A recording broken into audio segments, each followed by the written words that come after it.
The show starts in 10, 9, 8, 7, 6, 5, 4, 3, 2, 1, go.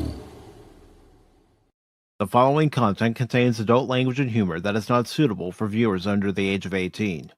Viewer discretion is strongly advised. The views and opinions expressed during the following video content are those of the individual and may not reflect those of others.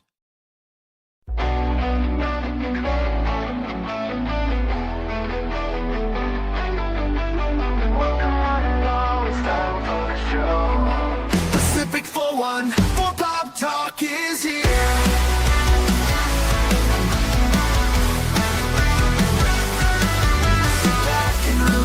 Join the conversation. We got Paranorman, Tags, Cashmoney007 and even Mike too. Pop culture, entertainment, news and reviews. Discussions are had, opinions made. From the panel to the chat, everyone is welcome here. Reactions, watch parties and special guests. We like to have a good time. Pacific414 Pop Talk is underway. Pull up a seat, we're inviting stay. Articles, collectibles, reviews, you say. Baron Cash and Mike bring the fun tonight. Now sit back, relax, enjoy the show. Don't forget to like or comment below. We almost forgot to share out the show. Pacific414 Pop Talk is one of a kind. It's true. True. It's true.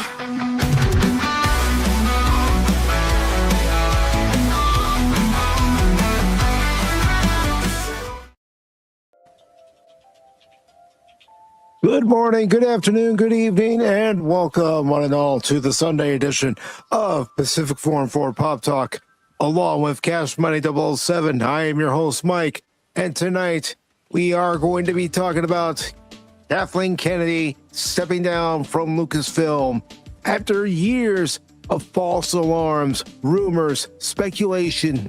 She is gone. We are also going to be talking about an article from that Park Place where the Access Media is blaming review bombing for the score of Starfleet Academy.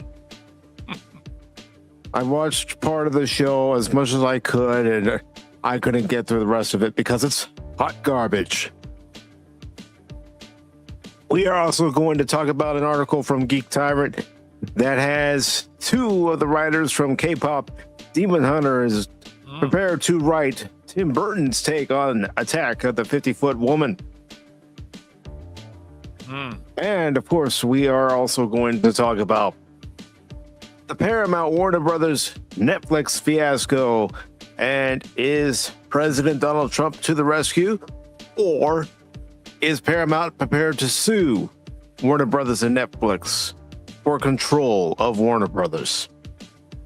These stories and much more during this Sunday edition of Pacific414 Pop Talk at its new time of 6 p.m. Eastern. As a matter of fact, all streams on Pacific414 are now at 6 p.m. Eastern across the board, unless it's, of course, a Rumble Premium stream. Then I have to decide what time it's going to happen because of requirements over there. But, of course, before we get underway with any of this, Cash, how are you doing? Awful. No, I'm doing pretty good. I'm ready to fight and bring the fire. Well, I hope you bring the fire that you had in the Discord the other night when we were talking about this. Oh, I will. Because Cash is fired up, folks. Fired up in the way that only Cash can be. Yes. Quite the interesting news that we got this week, especially Thursday with Kathleen Kennedy stepping down, and with the premiere of the latest Kurtzman trek of Starfleet Academy. Like I said, it's hot garbage, but I also want to send a shout out to our good friend Baron Norman Tag. I hope you're doing well, brother. Yeah, bro. What's been going on between last night and today for you, Cash? That music that just keeps playing is just tripping me out. It's the original Pop Talk theme. It will remain on the show. This is my way of keeping it remaining. It'll play in the background when we start. Okay. That's fine. Just not used to it. I'll get used to it. Just been messing around with the Messenger and playing Mega Bonk and trying to get better at that. Just testing out some more stuff and just seeing how things go with that. Looking for more games. Just working on getting back into figuring things out. Just nothing.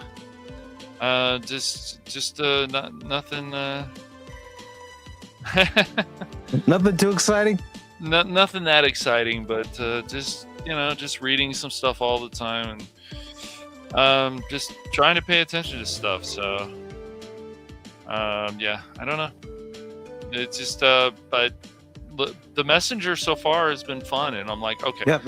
What did Mike do that game, and the fact that it has a sense of humor. It does, yeah. So my goal is to not die that much in that game. I made a few mistakes here and there, but not too bad. So it's okay.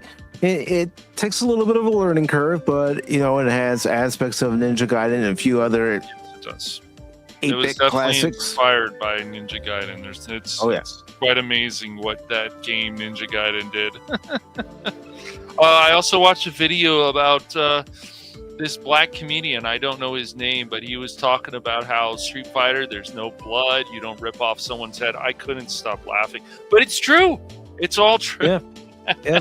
He says they go to the fish market and then they want to fight and stuff, and then somebody said in the comments, well, that's why you go to a 7-Eleven, there's an arcade machine. It was great. I was like, yeah, that's very true about Street Fighter 2. I agree. Very funny. So yeah, I watched that. And I said Starfleet Academy was hot garbage, Helion. Mm-hmm. Hot garbage. Hot garbage. But yeah, it's but yeah, Mega Bonk is pretty fun. So yeah. What's up, DJ Ronnie GGGG? And we also have Tree Nog. We also have Prince Zaire. Yep. Along with Lord Crit of Everest Productions. Yes. Oh, very good. Good to see you all here. So, Cash, are you ready? Are you ready to get into the first story that I have lined up? Mm-hmm. All right. Let's go ahead and get into that first story, shall we? All right. As I line everything up, and here we go.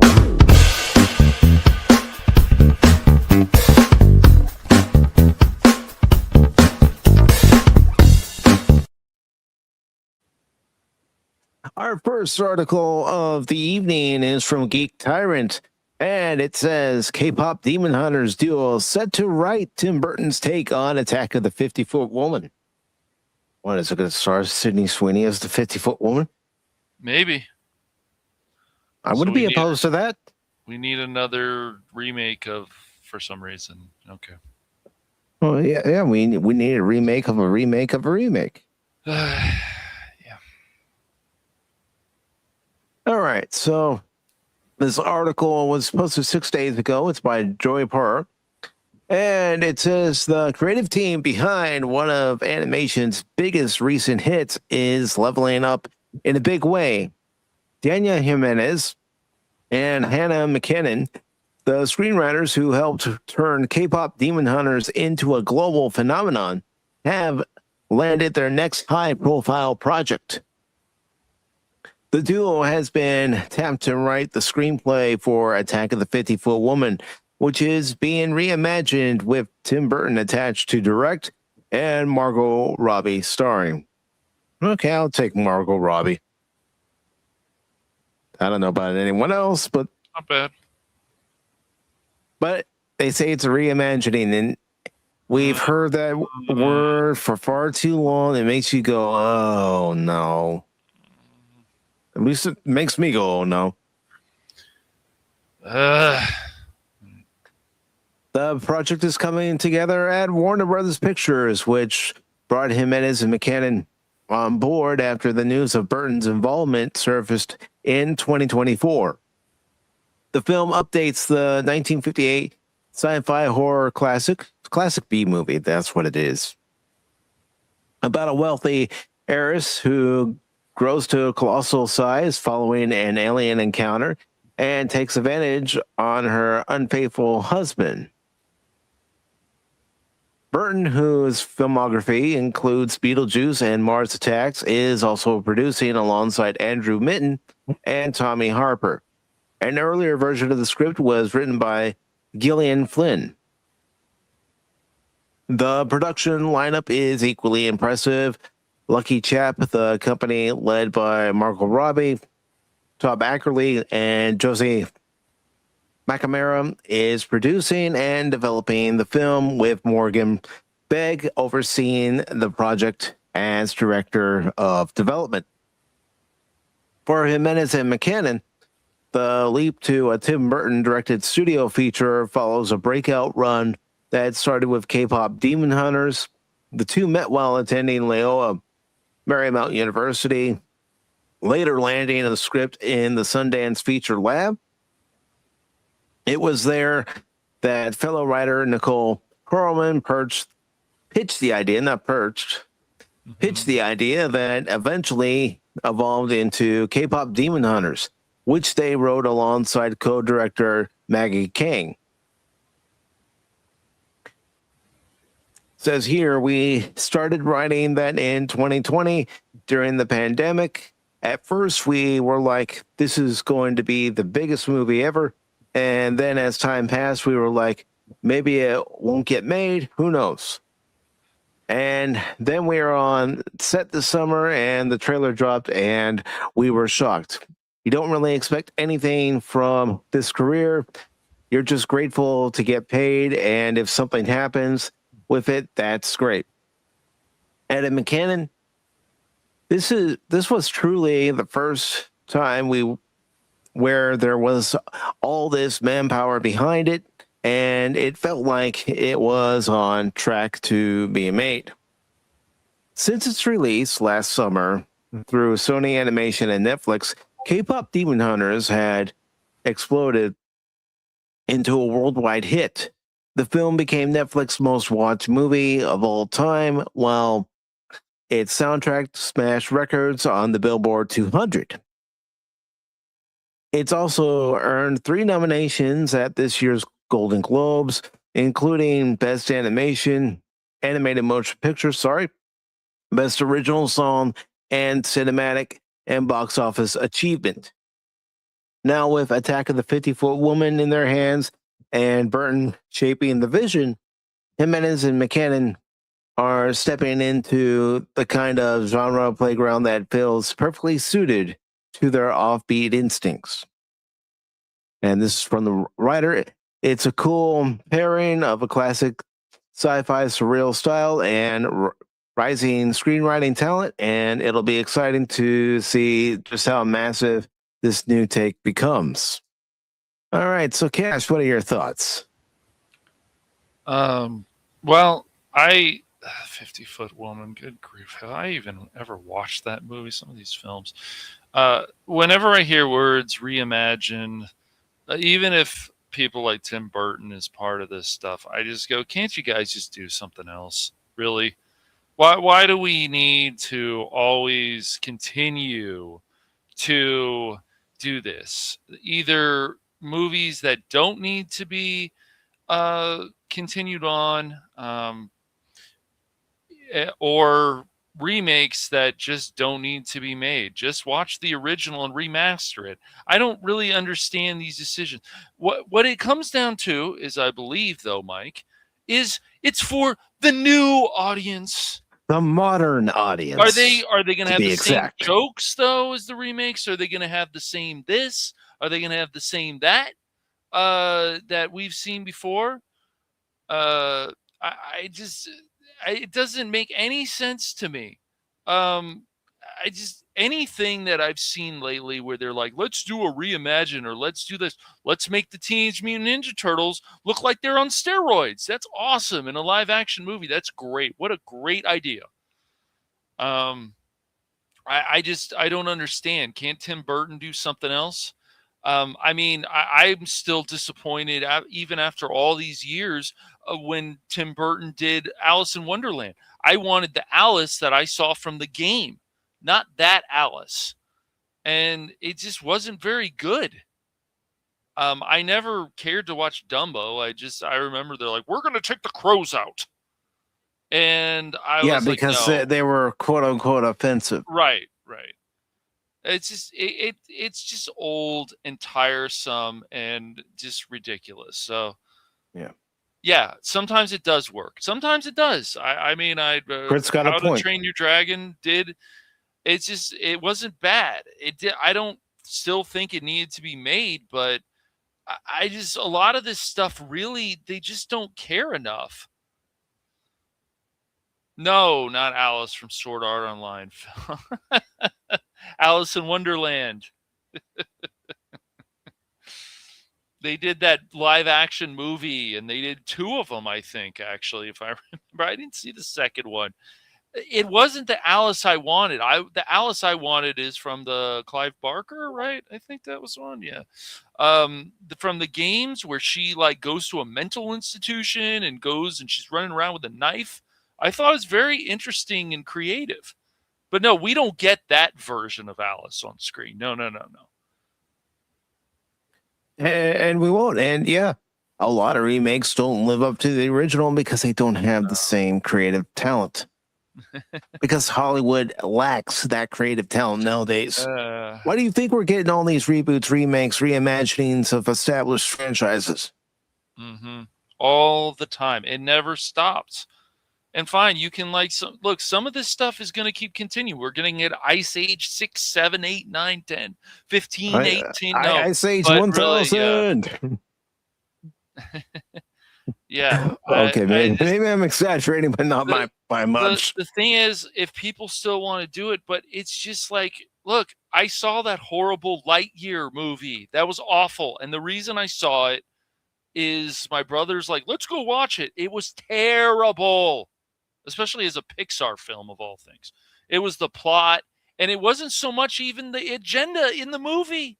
It was everything else. This is just always another example of a film that either doesn't need to be made or go in a better direction.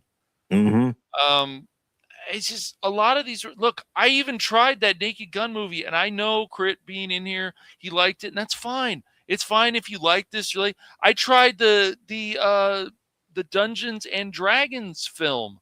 I tried getting into that too, Cash, and I couldn't do it. And I told Baron about that. They ruined things. The Paladin was more interesting than a lot of the characters.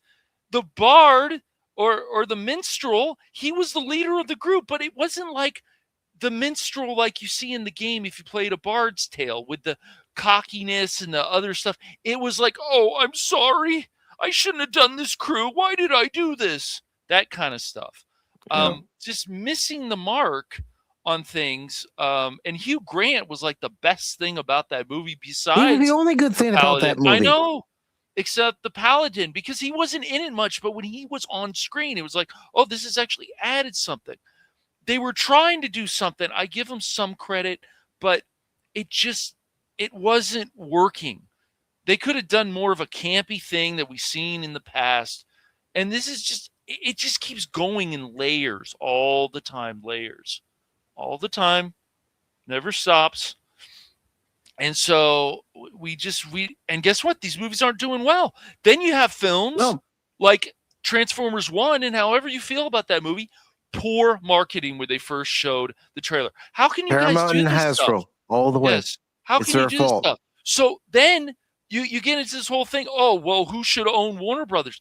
Even with Skydance and Paramount together or Netflix, how about we get another studio that's able to actually own them, buy them, care about the property? I'm supposed to trust Netflix to care about Warner Brothers or Paramount? But can we Skydance, trust any of the seriously? studios nowadays, Cash? Do No, any I of them want actually care about their own properties? exactly. It's crazy, man. And so let's just keep making remakes because it's safe, right? It's safe. I would love these people to continue to come out and say, we're making this because it's safe. We're remaking this because it's safe. We're doing this because it's safe. Are we not, as human beings, supposed to continue to push things? We are, but we so haven't done so in crazy. the last No, 10 years. it's just crazy. So I don't really understand. It's just straight. Pixar though has not fallen as far as Disney. But they need to also go back to some of the great things that they did and stop worrying about this. Just tell Disney, hey, fuck off. Okay? We're gonna make you money. And if there's any problems, you can get involved. But until then, screw off. But these companies, they just, even though they're owned by them, they don't seem to have get more of a backbone. Because guess what? Companies like Pixar actually was lost by Disney before, and then Disney's like, "We're sorry. Here's money." Just like the Tim Allen thing. We're sorry, Tim. Here's money. I never got into Wednesday Crit, so I can't really say much about that. And Tree Rock says creative. What talent? What is talent nowadays? But Tree Rock, they don't even come out and say, hey, you know what? We're going to really try to do something different. There's still a few people, but it's more the old guard. It's more of the old guard. It's not a lot of these new people. Let's do something different. Let's add something to Batman that hasn't been added that actually makes sense. Let's do that. So it's just, even the last Batman film, it's like everything, until, like I said, I will, when Baron comes back, I want to show Mike and Baron the Penguin, because the thing is, it had a lot of things that we don't see anymore. Characters we care about, this and that, all this stuff over and over again. And we just keep going in a circle. But now it's like, oh, let's remake the 50-foot woman. Let's remake this. Why don't we do the Rise of the Ants or whatever? The giant ants. I can't remember exactly the title of that. Let's redo that. These movies were fun. Nobody's trying to do a remake of The Blob. Right. But I will tell you some things that they will never touch because they don't have the balls to do it. They will never touch Citizen Kane because they can't figure it out. No. They'll never touch that. Never. They don't have the talent to figure it out, Cash. They just won't. But I would like some new people to come out and say, we're going to do this. Like, people, I didn't think there needed to be a Wonka film, but I guess people liked it. And Timothy Chalamet is a draw for people. Mm-hmm. So it's just, some of these remakes, they can happen. Some of these films from video games can happen, but they have to do it right. I mean, it's time for us to finally get a quality Street Fighter movie. I mean, I guess Mortal Kombat's going in a pretty good direction, but and I make no apologies when I say this. The trailer for the new Street Fighter movie, right, it doesn't look any good. Yeah, I have a feeling there's just too much goofiness and too much crazy. And let's also admit it. In that '94 Street Fighter movie, the only good part of it was Raul Julia. He was the best. There have been a few remakes and there have been a few adaptations that actually were really good. The first Silent Hill adaptation was very good. I didn't watch the second movie. The first Resident Evil movie I thought was pretty good. I just didn't continue. I tried to. They started changing too many things and I'm like, I'm out. I get it. It was a lot. They wanted to go in a more action direction, but they had the chance right there to just add on to the story of the games right there. So they started changing some things. They got some things right, but we've had two Street Fighter films. Both of them did. The other one had a Chun-Li who wasn't even Asian. I mean, it doesn't matter. And the best thing about it, Neil McDonough. Well, Neil McDonough's a quality actor, but he was the best villain in that movie. So if you watch it for him. Just like Raul Julia with Street Fighter. Yes, they should. That's exactly what they should do, Crit. They don't do it. I don't know why. They should just continue on with the anime. The animated movie, right. Just continue with that. And Helion has a question. Have y'all enjoyed any of the remakes? No, I haven't. Not many. There's only a few that were good. So that just still worked. They changed a few things, but it worked. It's Rat Race, I thought was pretty good. I don't know if that was more of a takeoff of. I guess that was somewhat of its own movie, but it's felt a lot like the old classic. And go ahead and say, well, Mike, you're just being negative because you haven't enjoyed any of the remakes. I'm not being negative. You ask a question, I'm giving you an answer. I haven't enjoyed any of the remakes, especially that RoboCop 2014. All they did was talk. Robo-talk. That's what it was. Total Recall was Total Recall was a disaster, in my opinion. That was PG-13, and they don't need to do this. There's even the last Die Hard film. Like, the thing that kept it going for me was, of course, McClane. It wasn't his son. His son was terrible in that movie. It just, I don't know. They just, a lot of the stupid conversations, I remember they're in the car or something. It just wasn't good. But McClane was fine. And yeah, they can make this stuff work, but they have to understand that it has to continue on with the whatever this franchise used to be, and continue on with the characters. Continue on. That's why stuff like Lethal Weapon just worked, because it was the same people, and they brought in villains, and they had the same humor, and they said the characters, and everything just made sense. So every one of those movies, I would say 1 through 4 were all either 2 is great, 1 is very good, 3 is very good, 4 is good. They're all very good films, just like Back to the Future. Just, they if they do this stuff right and they really put the time into it, they can get it. But look at what we're getting now. We've got, finally, after all these years, another He-Man film. But they don't want to be on Eternia. Why? That's a question I've been asking myself since especially this new one was announced. No. It's the question I'm going to keep asking, even when you see a trailer. If you ever see a trailer, it's supposed to be coming out this year, and we haven't seen Diddley Squad as far as the trailer is concerned. Maybe around the Super Bowl we'll see something. Don't know. Right. Exactly. Yeah. So it's She-Man now, sad, yeah. And it might be. And it just might be. And it's like, it's just, all this stuff is just, it's just crazy to me. They have this already built up from the anime, the books, the novels, the other. And what do? They don't want to follow it. Why? Or add on to it. Why? It's already established. Oh, right. Source material. Excuse me.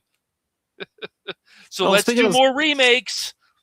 Speaking of remakes or continuations, bastardizations, whatever you want to call it, let's continue with the same topic, but on something that came out on Thursday. Right.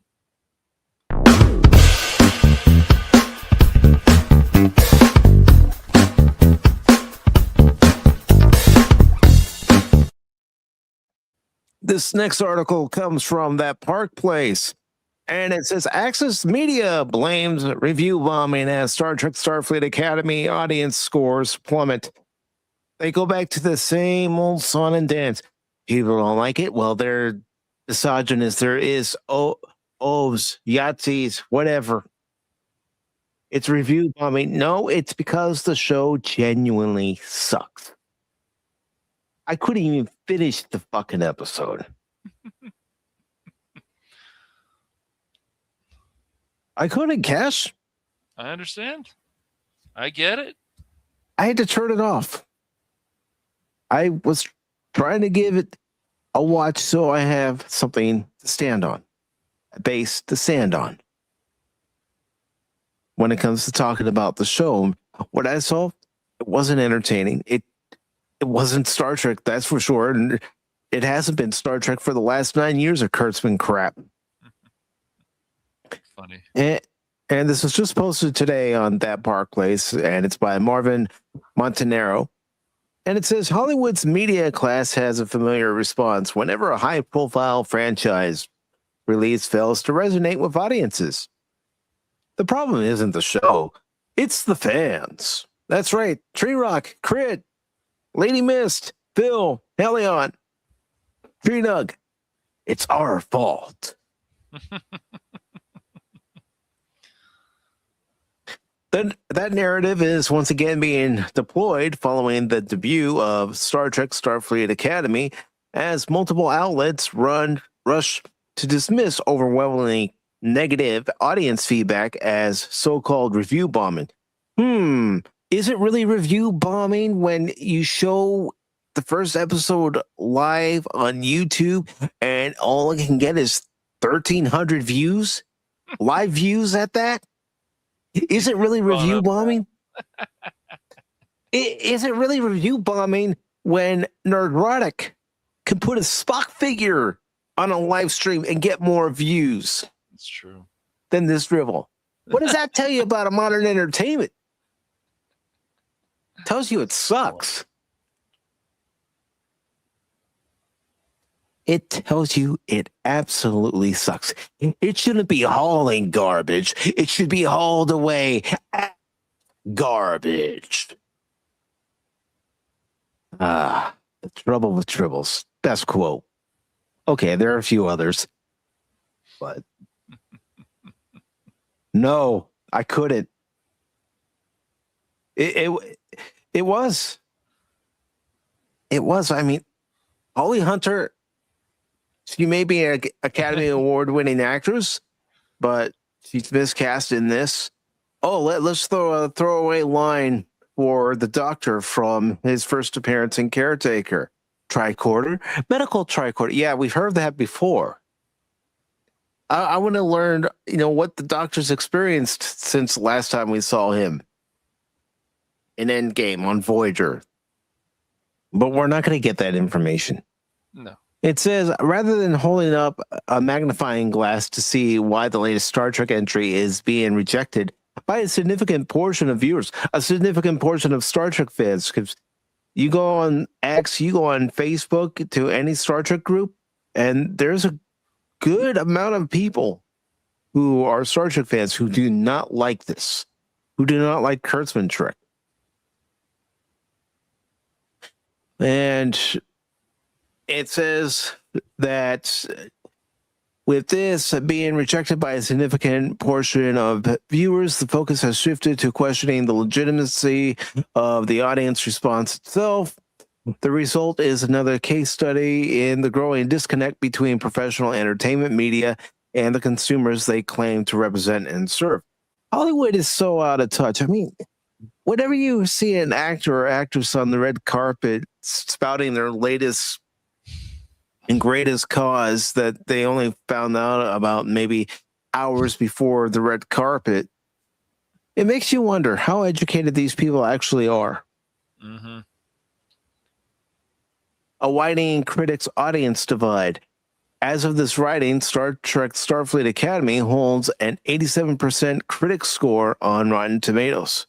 Its audience score, however, is at 43%. Ooh, that is not good. Yeah, not so good. No. A 44% disparity between critics and viewers is not a rounding error or a statistical anomaly. It is a fundamental split in perception. It's because the show isn't written well. The characters aren't likable. They're annoying. They try to be cute. They try to be funny. I don't want cutesy and funny in Star Trek. And if it is there, do it in the Star Trek way. That's right. Star Trek has moments of humor. I mean, a piece of the action had moments of humor between Kirk and Spock, especially as they're trying to drive a car. But it was Star Trek humor. You can hear Baron and I talk about this when we were talking about a piece of the action on The Adventure Continues. This pattern has become increasingly common across modern franchise entertainment. Projects are frequently praised by critics during tightly controlled press cycles. It's because the critics don't want to lose their credentials. The critics stay on the good side of Paramount. They're the same as them. Even I understand they don't want to lose their credentials, but it all fits. The same kind of articles come out from the media that come out from a lot of these celebrities and these other people. It's the same crap. It's just they're all tied together like a big giant trash can. They are.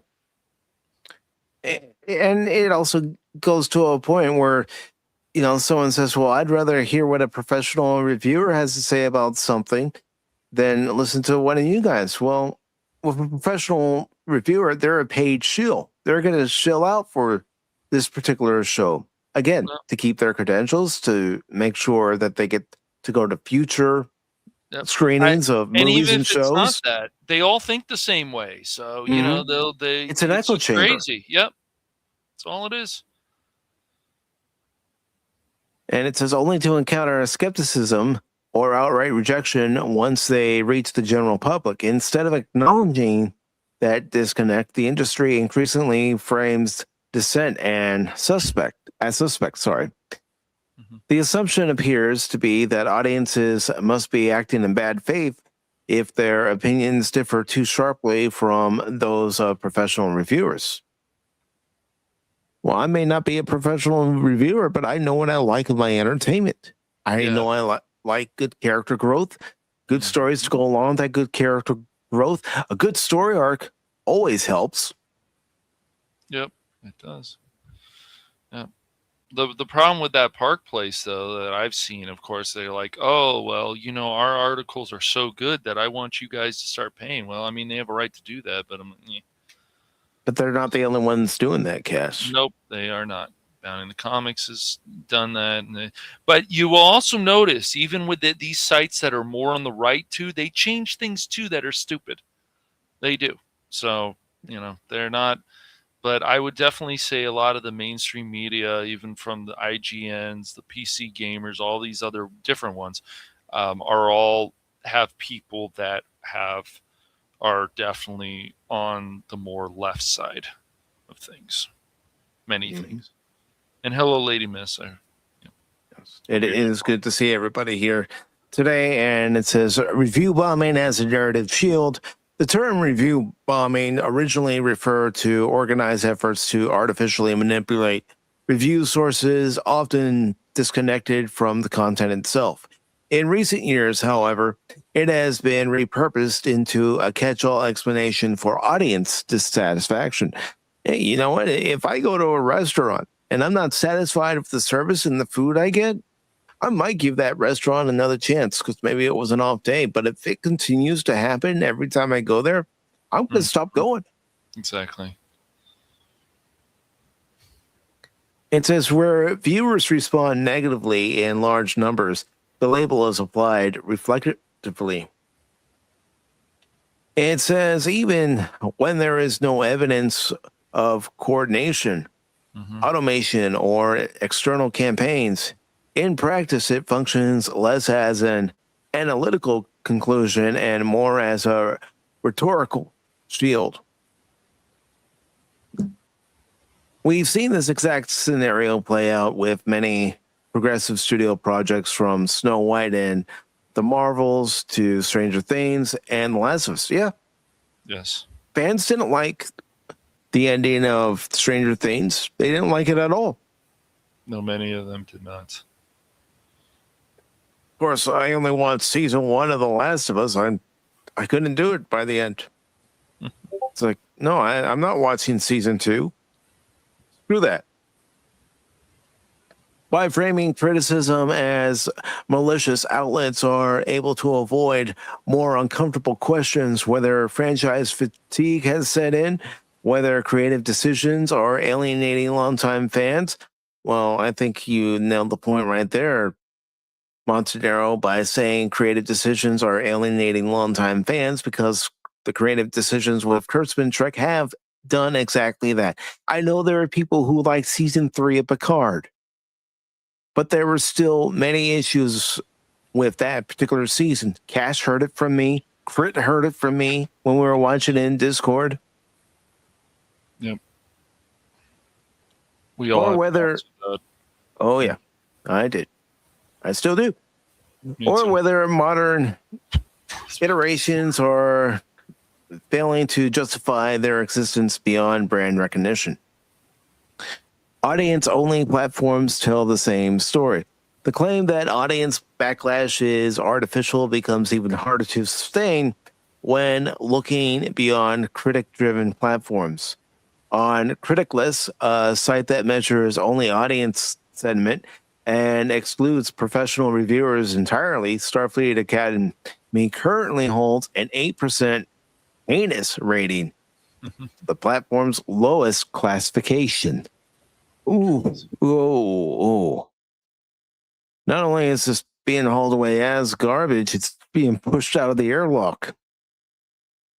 And I'm going to go ahead and put the link to that site in there if anybody would care to take a look at it.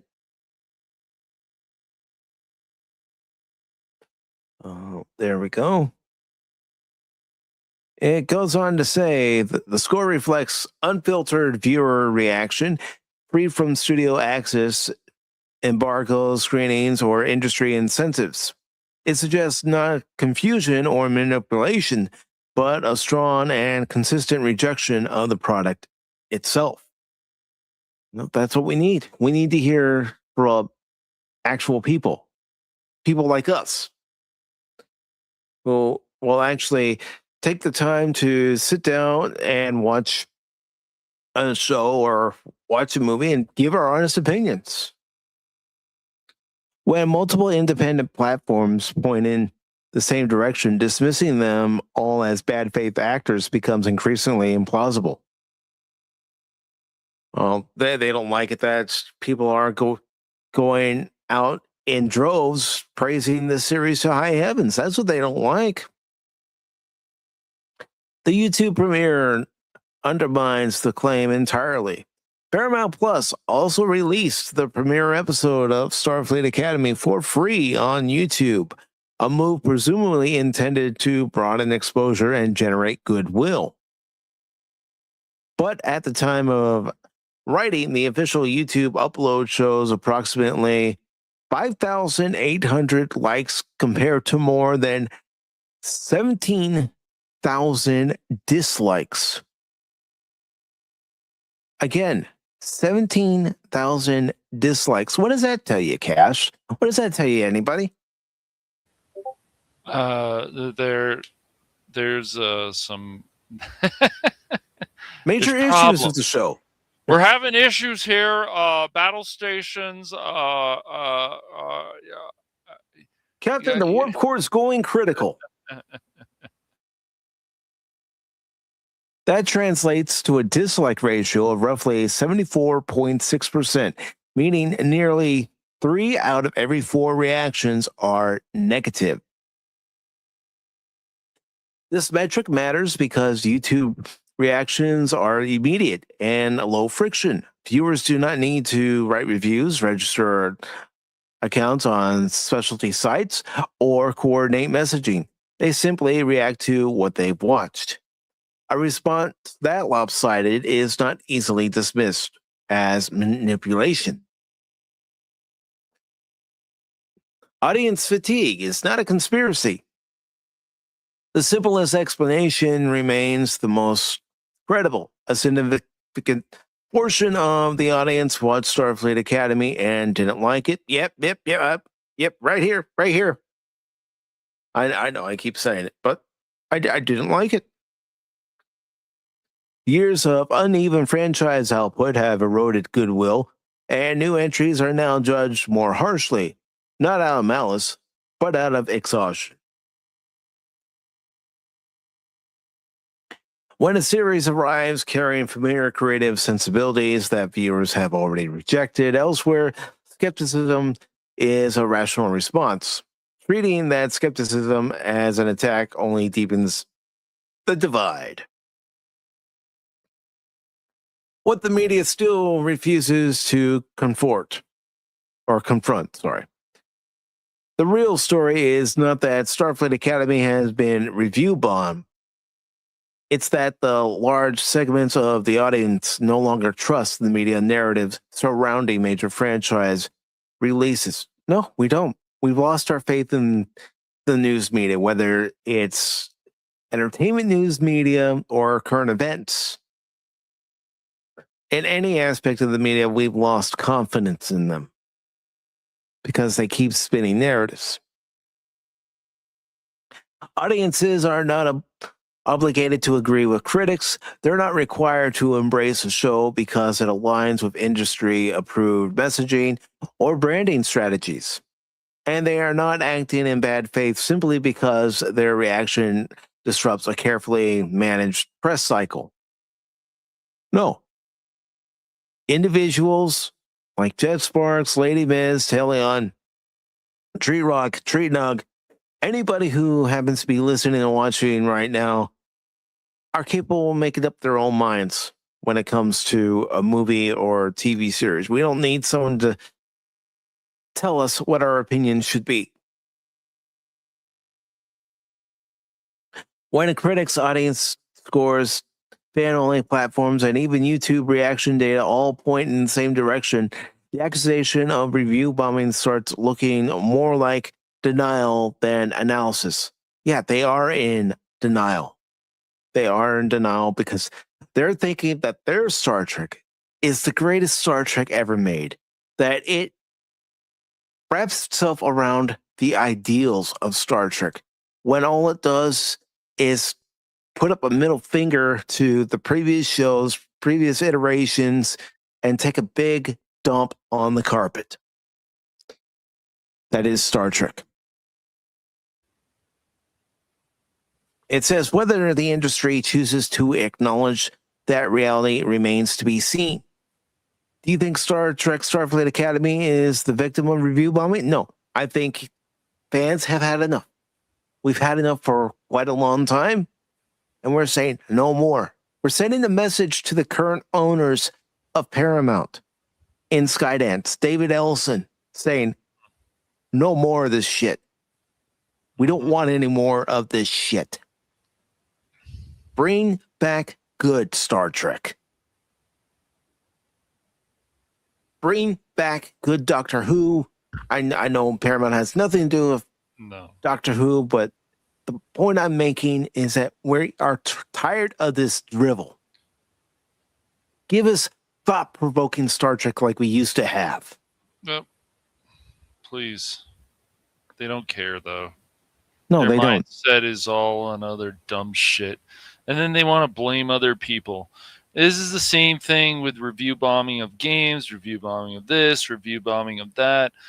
I don't just always believe. Sometimes, yeah, can fans be stupid just like these companies? Absolutely. But, you know, if there's legitimate concerns and people are people review bomb things for stupid stuff. And then the media some of the media goes, oh my gosh, I can't believe they did this. But other times that they review bomb is probably justified because there's just problems.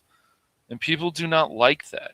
Now, giving a show a 1 or a 2, and yeah, I mean, there's all been kind of, there's even popular stuff. This game is shit. This movie is shit. This is shit. And yeah, it's like, okay, well, why? I mean, why is this good? Why is this shit? Let's talk about Dispatch real quick. Yeah. Some people don't like Dispatch. They think it's shit. I like Dispatch because, one, it introduces you to your main character, Robert Robertson. Right. Lets you know exactly what kind of situation he's in, what kind of life he's lived up to that point. Puts him in a situation where he's no longer Mecha Man anymore, and he has to do another job. Right. In order to fill in that void. But even then, you learn that they are going to try to rebuild his suit so he can be the hero that he's meant to be, like his grandfather, his father, were before him. And he gets a team of misfits that he has to basically mold and shape into a team. And if you don't like that type of Telltale type style gameplay, then fine. Like, that's a legitimate argument. I can't say it's not. If you don't like the stuff like the Souls-like, you don't like that combat, I feel that's a legitimate argument. Some people just don't, and I get that. Yeah. It's understandable. But when you come in or you feel that it doesn't matter who it is, and people are like, this is shit, that shit, this could be shit, or this is amazing, tell people why. This is also the problem. It's like, tell people why that this is shit or not shit or whatever. I mean, why has Dispatch won awards lately? Because people like it, and not just critics. There's also fans that like it too. Yes, I know there's some people that say the writing is crap and it's TikTok this or whatever. I've seen some comments. Fine. Did those people actually play the game? Who knows? But one of my critiques of Starfleet Academy is it trying to be cutesy and funny, where the humor doesn't work. Having a cadet say that she ate her comm badge, that's not funny. If these current people in charge of Star Trek even took time to watch Star Trek prior to their slop, they would have learned in season 2 of Next Generation in particular that Starfleet only accepts the best and the brightest. Exactly. You have to go through an acceptance test to make sure that you can handle pressure before you even accept it into the academy. That's right. That's the whole thing. And so it's just, that's why you have every right to ask them questions. What do you know? What do you know about this franchise? Okay, you're ahead of it. What do you know? What have you read? So what exactly have you read? And if they can say, or they want to be like, oh, I'm not going to answer these questions, that says a lot. A lot. Yeah. Well, saw an interview with the actress playing this Jemadar. Went on hybrid, and she was saying that it's 800 years in the future, people. It's evolution. Evolution takes thousands of years. Yes. So are you telling me that a genetically engineered, genetically created species that the Jem'Hadar are, it was established on Deep Space Nine, evolved to where they had, male and female chromosomes? No. Jem'Hadar are bred to only be male. They are bred to fight. They are bred to war. Yes. They are not bred to be male and female. And for the actress to say that she watched Deep Space Nine, well, apparently he didn't pay attention to particular episodes in the 4th season, as a matter of fact, where the Federation and the crew of Deep Space Nine, the Defiant, teamed up with the Jem'Hadar to look for a gateway. Yep. And it's said by one of the Jem'Hadar, there are no males. And the thing is, like, you go to a convention and you pay money, and you're paying good money. You're supposed to, for a really good experience, and you start talking to these people. You're there to ask a question about the panel, ask a question, to the panel, and you say, hey, you know what? I'm just curious, like, what do you guys actually know about Trek? Because, like, a lot of this, and so they couldn't take it. They want people to kiss their ass. That's what they want a lot, and it's just pathetic. It really is. I still remember years ago. It's definitely, my brother and I went to like a theater, and even back then we were listening to a panel of Lost, and it was interesting. But because my brother and anybody else who sat up in the balcony and didn't pay more, they don't get to ask a question. That doesn't mean you go on, social media, and you can, but even at that time or whatever, some website or whatever, and say this is not fair, but because they didn't pay more money, they don't get to ask a question. It's so ridiculous. And what was one of the questions even back then? And we're talking about years ago, something about the LGBTQ community. And it's so ridiculous. Mm-hmm. It's just so ridiculous. And this is what these people focus on. And this is, it's just crazy to me. So I don't think it's worth it. If you're a person who wants to ask questions and say, what do you know, and test their knowledge, I don't think with some of these panels it's worth it. I really don't. I think with other people it is. I think asking questions like, what is your favorite character? Just to see what these people actually know. What was your favorite moment from your time on the show? Exactly. Those are good questions. But, it's hard to not want to be sarcastic to these people, not ask them, test their knowledge, do those gotcha things, just like a lot of our news does to other people. I just think that it's a problem, and it shouldn't be.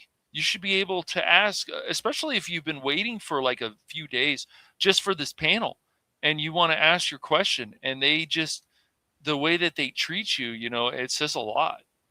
So it's really something.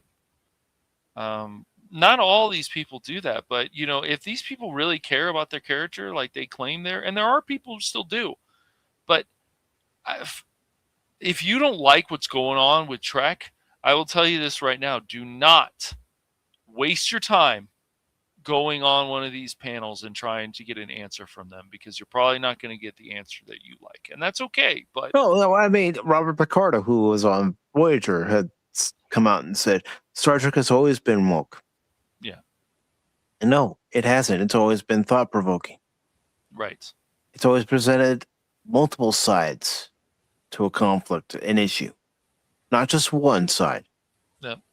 It is left it up to the viewer to decide: did Kirk do the right thing? Did Picard do the right thing? Did Cisco, Janeway, Archer do the right thing in this episode?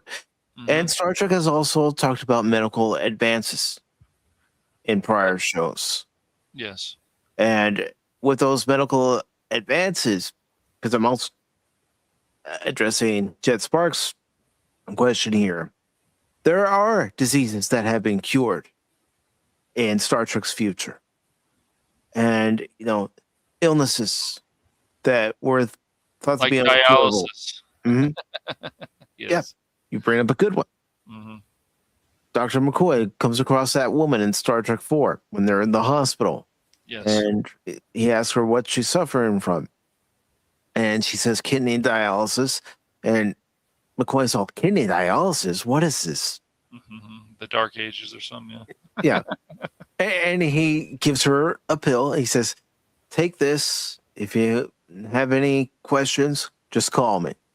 And then a few moments later, we get the payoff to that short little scene where the doctors and nurses are astounded that this woman no longer has any kidney issues. No. And, Star Trek was always about medical advances. And Kirk in Star Trek 2, well, he's allergic to a procedure called Retinox 5, which helps repair your retinas so you can see with 20/20 vision. Well, Kirk was allergic to it. Well, this series, Starfleet Academy, is supposed to take place 800 years. Don't you think they would have come up with another process that was even better than Retinox 5 that maybe someone like Kirk wouldn't have been allergic to, but unfortunately Kirk is gone, but other people have been able to benefit from? And they think it's funny. Oh, yeah, let's put in this gag where Holly Hunter's captain puts on glasses. Watch Holly Hunter and a lot of other stuff. Yeah. Okay, I don't like her in this. I don't. I think she's miscast. Mm-hmm. So, It's always what they do is they want to make fun of this, but they just want to insult the old fans, and they've made that clear, very clear, that they don't care what a lot of the old fans think about any of these franchises. And guess what? These fans are the one who built these franchises. Without them, they don't continue. They don't live on. No. Why do you think I want to continue doing the Adventure Continues, where we look at a specific episode from any of the series, the 6 series that were on during 1966 and 2005? Yep. And then to bring light to good Star Trek, what it's supposed to be. Right. And you get other fans. Go ahead, fans. say I'm gatekeeping. You get other fans that will say, "Oh, you're asking for too much. Why are you asking for because we've had this already. So why do you think other fans are asking for too much? Why do they think they're asking to honor what came before this and continue this with the characters?" But you get the people, they're like, "Oh, well, we'll just make this Trek the way we want." Great. But if it's not popular, it doesn't sell, then what happens? Oh, let's blame the fan base. Let's call them names. Let's call them this. Yeah, that just makes people mad. It's Tim's fault. It's Jed Sparks' fault. Right. It's Tree Nug's fault. It's Lady Miss's fault. Right. It's Tree Rock's fault. It's Crit's fault. It's Phil's fault. Right. Yeah. It's Helion's fault. It's Cash's fault. It's my fault. None of these series are succeeding. No, it's not our fault at all. No. We all know what we like in our entertainment. And if we're not being entertained, we're going to say so. We're going to tell our friends, families, and neighbors, don't go see that. It sucks. That's right. Or even if we had lukewarm interest in something and maybe it was okay, we're going to tell them it was okay, but we're also going to tell them, especially in this day and age, wait for it to come on streaming. Yeah. It's not worth paying the price at a movie theater to go see it. It's not worth subscribing to these streaming services to watch. Yep. And some of these movies that are still coming out today, they just want to lecture you like you're a bad person or you're a good person, you're this, but the lecture is so idiotic. Instead of you just having the information there and letting you think about this, maybe this side, maybe that side. So people that care about that and really want to make you think, which is like the point, or it should be, especially of these other shows, then that's what they should do. But they can't do that. You can go back to anything that made you think, even goofy stuff there, here and there, like Power Rangers. There's still heart. They're still about friendship. There's just these things that just make sense. There are lessons being taught in shows like Power Rangers. Go back and watch like an old cartoon, like He-Man and the Masters of the Universe always had the PSAs about what they went through and this and that. These are people that want, and yes, I get it, the talent's not there, this and that, but it's also the arrogance, it's the narcissism that continues, that doesn't stop. It's just really ridiculous. So they just want to keep putting it. Oh, look at this joke. Look at this goofy humor. Look at this bathroom joke that was never about this franchise. And people go, "Oh, isn't that funny? Because it's for a kids' movie." You're going to tell me these kids are idiots? So you want to make them less? Kids are idiots. Yeah. Because if kids are idiots, then back in '73 they wouldn't have had Star Trek the Animated Series. Right. They didn't dumb it down because it was an animated series. It was still Star Trek through and through. Go back and that's why whoever takes these things over, this is why even people, if you were a fan of, say, Kim Possible, and how good, and if you're like, you want to see good writing, that show has very good writing. Funny moments, people they brought in to voice these characters. And but the consensus was that when they did the live action film of Disney, it wasn't the same. And I know some people because they grew up with this and they wanted to try it, and it wasn't the same. Yet, if you watch some of this other stuff, Sweet Life, and why these things can also be popular, it's the writing, it's the characters, it's the jokes, it's the the situations. Yeah. And Treelock, if you swallowed your communicator, I'm afraid to say that you're not Starfleet material. It's just like if you wanted to say, be like a stand-up comedian, there is a treasure trove of things to make fun of. And the people that are offended, that means that's a good thing, because comedy can be offensive. And so that's why, like, if Mike, for example, he wants to show something like Blazing Saddles, somebody's going to downvote him. Why? Because they don't like that movie. That movie is offensive. How dare you? Why would you do this? How dare you do a watch party of that offensive movie? I mean, there are people that aren't going to like Nuremberg, especially when it shows actual footage from the trial and also from the concentration camps. Right. No. But it's a part of history, and it's a part of history that needs to be talked about. Exactly. And the people that are also working on this, even with these franchises, they don't care because it doesn't fit their narrative. And they have made it very clear that how dare you insult something that I made? Oh, you mean something that you added on to? Let's be clear about this. Did they add on to it for the better, though, Cash? No, of course not. Because if they did, they would have made a lot of fans happy. And you should never go out of your way to make everybody happy. But you can make a lot of your fan base happy. Why is stuff like Half-Life, even after all these years, so memorable? I wonder. Why are people still playing it after all these years? Mike just found it recently, doing his first playthrough. Why is it? Because it's really fucking good. That's why. I may be cursing during the whole time I'm playing it, but yes. But Gordon is if I wasn't having fun with the game, right? The doctors matter. Everything fucking matters in that game. Everything. Every fucking thing matters. Yep. Why is stuff like Django Unchained? It's not because there's a situation where they're talking a lot about, the black people in this, because there's actually white people that care about black people. Even back in those days, there were. What? That can't be true. What about all this Jim Crow and all this stuff? I'm just making the point that a lot of this new entertainment, and that's why people have gravitated to anime and stuff, because there's a lot of stories in there that people want to see. The characters.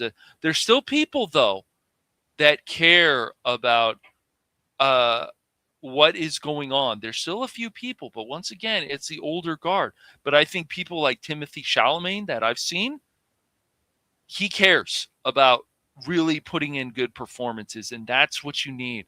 If we're going to have these younger generations bringing in people like the Donald Sutherlands and all these other different people who are great, then you need that passion. So, no. I always laugh when I hear somebody say, we're more diverse now than you guys ever were in the 80s and 90s. Funny.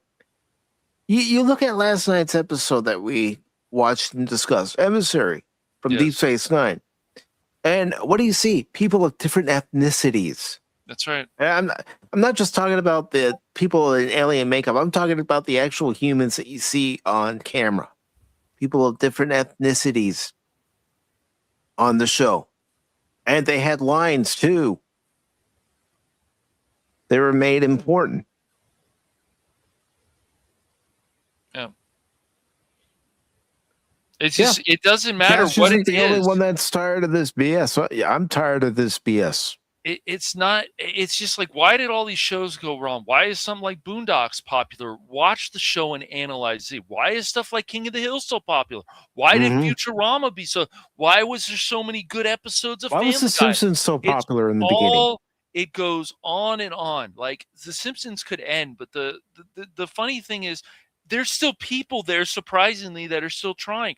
It doesn't matter if you like the show, but you can also trick yourself just because you feel, and I've said this recently, I know, and I'll say this again and again, you can trick yourself just because you're a person who loves background. You're like, oh, they finally said it. Start clapping. And then you realize, oh, shit. Clapping like a seal, Cash? Right. That really isn't something I would expect from you, but hey. No. It's just, I'm just saying that you can trick yourself. Even in Star Wars, you're like, oh, they finally said something about her background. Finally, yes, this movie. Then you go back and you're like, really? Okay. And so, and the reason I'm making that point is because you want something so badly from a character or a TV show. And you finally get it, maybe in the last movie of the trilogy, and then you realize, shit, this is really not that good, and this is all I cared about. I just feel ridiculous. Yeah, no, the Simpsons, the whole thing about the Simpsons, the Family Guy now has become a train wreck. I heard Futurama coming back has actually been pretty good. I've yet to watch it since it came back. Yeah, I think I watched that one episode. It was pretty good, but I just find myself watching a lot of older entertainment because it's just so freaking good. It just is. The characters, everything. It doesn't matter what it is. I find myself going back and watching shows like the Steve Harvey Show. Why? Because it's funny and the situations are good and there's actually heart. What the hell you say? There's shows like Married with Children that even some of the people that I know have found it recently and just like finished it. One per Spock, actually. You know, it's just there was a lot because they explored a lot of different things and they didn't just show one side. It was all these different sides, how these people feel about this, that, the other. That makes, yes, watching A Living Color. They push things. They push bound. Mad TV did the same thing. Let's see how far we can actually go and actually then make it funny. Let's make fun of this character. What if this character did this? This is not how people think anymore in the entertainment industry. They're like, well, my narrative is more important than this and this. There's still people that do stuff. Even Mark Ruffalo, as crazy as he is, especially lately, he can still do stuff where he's not playing some character, the evil orange man, whatever it is. It's just, it depends. There's people out there that still care about their craft. Even as crazy as De Niro is, the man still cares about his craft. But it's just, it's a mess. But it's also the people that are working on this. We're finally, after all these years, getting potentially a quality space movie by Spielberg. So we'll see. There is potential there. And Tim asked, will Star Trek animated series be part of the Star Trek show? If you're referring to Star Trek the animated series from 73, I doubt they even know about it. And if they do, they're not even going to give it any lick of attention. They're going to focus more on their shows like Prodigy and Lower Decks. Yep. Because they already mentioned a couple things from those two shows in the first episode of Starfleet Academy. Go back in time, and when these people say, "Oh, we haven't had this," go back in time and watch stuff like Brothers. That, thank goodness, Barron told me about. James Avery plays a gay football player, and he's upset that his friend doesn't want to date him, but they show both sides, and this is a number of years ago. So all the same people, because they want to forget what came before this, because it doesn't fit their narrative, because their narcissism, their arrogance. That's why fans get mad and tell these people off. It doesn't matter if it's James Gunn. It doesn't matter what it is. But they think they want to go out and insult a religion, insult this, insult that. That's fine. Hey, let's do this. Okay. And then when they get insulted, they get really mad. We want to take that show off the air. How dare you do that? They can't take it. They can dish it, but they can't take it. And they can't take it because fans of Star Trek are saying, no, this isn't Star Trek. We're willing to fight for Star Trek.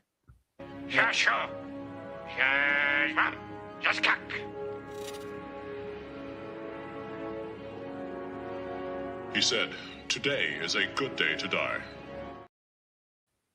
Compare that makeup and then look at the Jemadar lady with the gray face.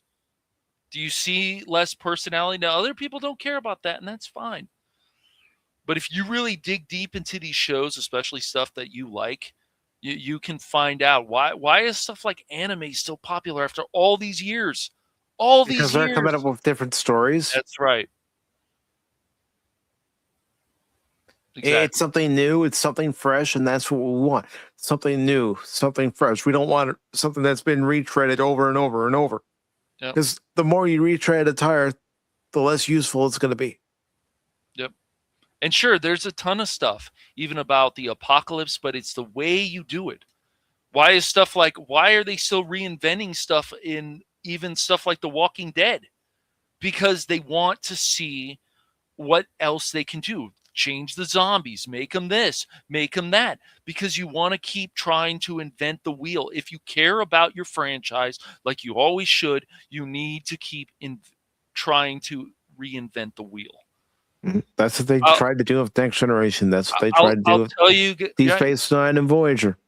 Yep. I would tell you guys, if you're interested in like caveman stuff, watch Primal, where they go, where the character is now, what he has to go through. All this stuff. These are people who care. They want to continue with the character. That would probably make sense. Yeah. Well, no. You also talk about making sense. Let's make sense of the box office. Okay. Because it still goes with everything that we're talking about.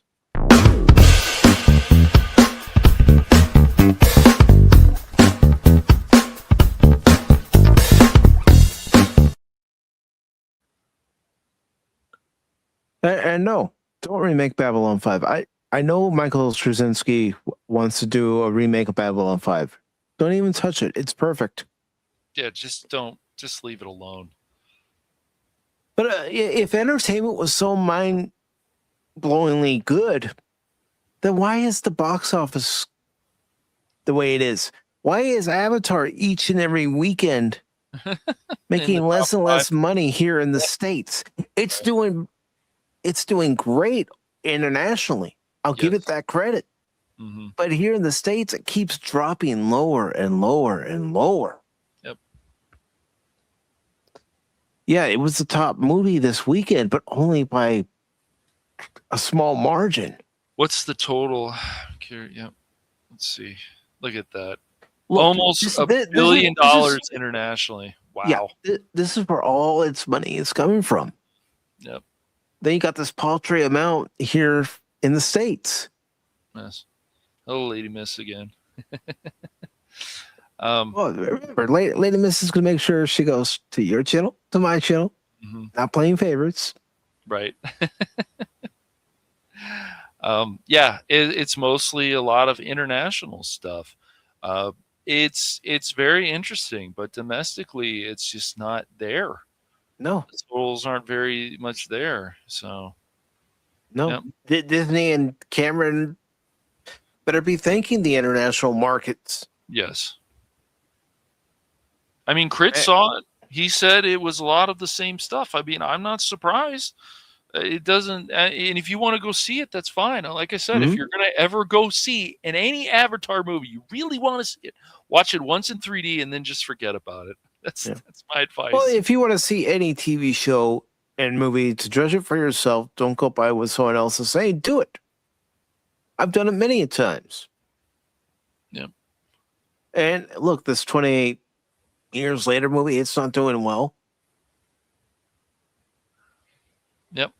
No, it's not doing very well, and I don't think the budget was bloated or anything. But I just don't care about that movie. Housemaid is doing very well. Yeah, it didn't have that high of a budget, but it's making money. And Anonymous, he might protest too much, but he went and saw it with his wife, and you can't tell me parts of it weren't worth it. Yeah, I haven't seen it for myself, but here's another movie where Disney should be thanking the international audience. Wow, look at that! Yeah.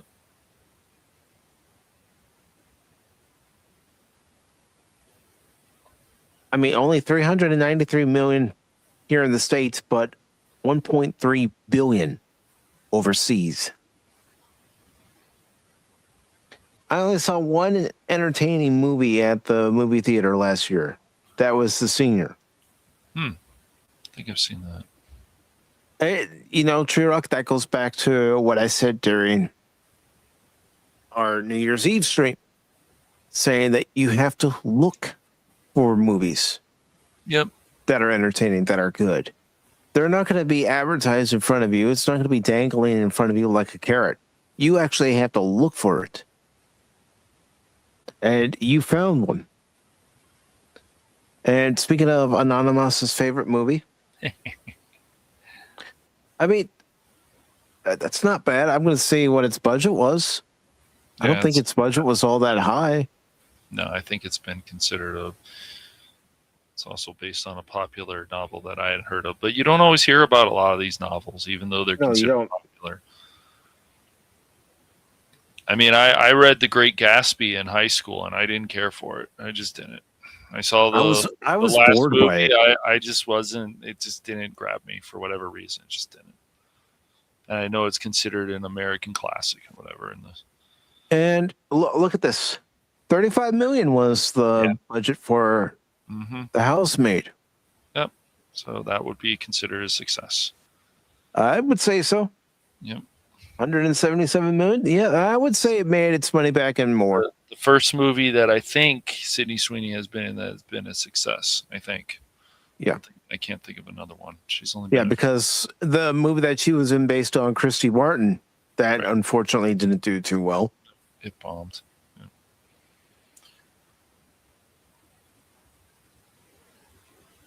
All right. Different opinions. Different opinions. The Housemaid. We should read The Housemaid, should we? I don't know. I don't know. Not sure that's. I watched the movie only because of Sydney Sweeney, but hey, I can hear some twat calling me a gooner. No, I just like attractive women.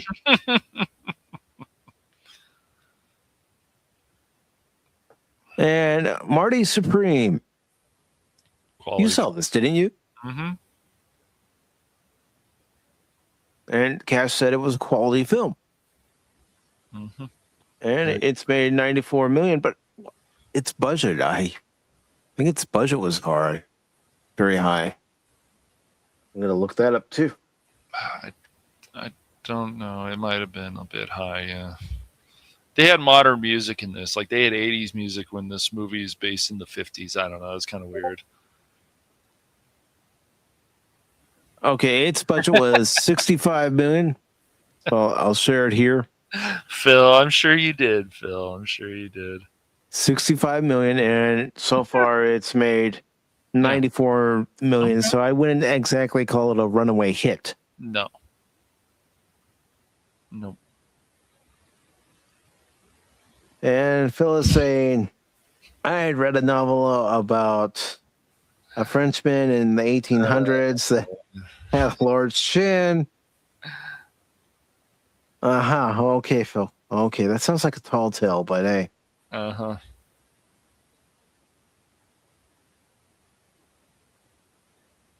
All right. Helion's saying we should read the book. I don't know. Lady Miss. Should we read the book? Would we have to turn in our man card? I'm sure some men have read that book, but who knows? I'm sure they have.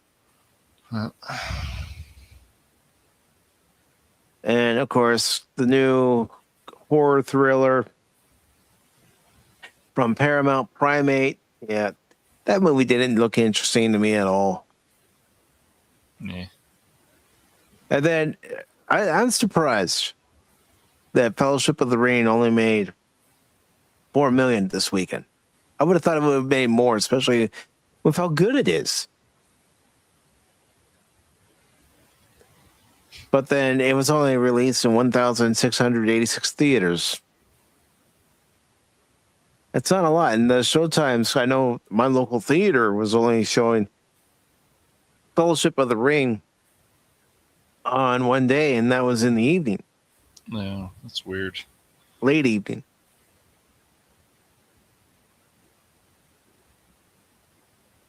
Oh, good. Very exciting. I'll take your word for it. And Greenland 2 Migration, that's the new Gerard Butler movie. Look stupid. Yeah. It's like, nope. There's also a movie I think coming out in March called The Bride. I was like, why does her makeup look like something bad that Harley Quinn? It looks like a bad B movie. That movie, The Bride. I don't know. I keep looking at her makeup and I'm like, is she supposed to be like a bad looking Harley Quinn? And my brother looked at me and said, you really feel that way? I said, yeah. Yeah, I do. And Anaconda with Paul Rudd and Jack Black. It's made $121 million worldwide. I'm just not a fan of Jack Black. I've liked some stuff Jack Black has done, but that Anaconda movie with Paul Rudd, no, thank you. I just think it's really stupid. And Phil McCracken's favorite movie, SpongeBob SquarePants, The Search for SquarePants, 2.3, and it's only made $144 million worldwide. I think the sponge can no longer soak up the water. Maybe not, but if the budget isn't that bad, then that's probably pretty good. Yeah. And unfortunately, Cat Video Fest 2025 is not on the list. Sorry, Baron. So the Lord of the Rings was only in like about 1,300 something. Yeah, I'll go back to it. Interesting. Yeah, only 1,686 theaters. Come on, you're gonna re-release the movie for its 25th anniversary, and you're only gonna put it in 1,600 theaters? Come on. Yeah, no, I understand what you're saying, Lee, but it's still... Phil. No, that's disgusting, Phil. He's so stupid. Phil, I swear, man.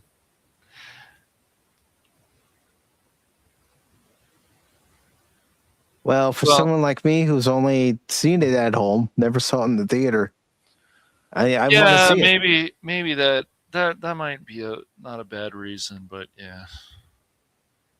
I mean, I have Back to the Future at home, and I had Teenage Mutant Ninja Turtles at home, but last year I went and saw them for their re-releases.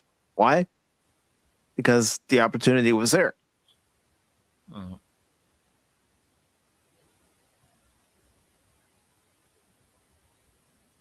That's not a bad thing, chat. About that, yeah. The Bride, yeah. Yeah.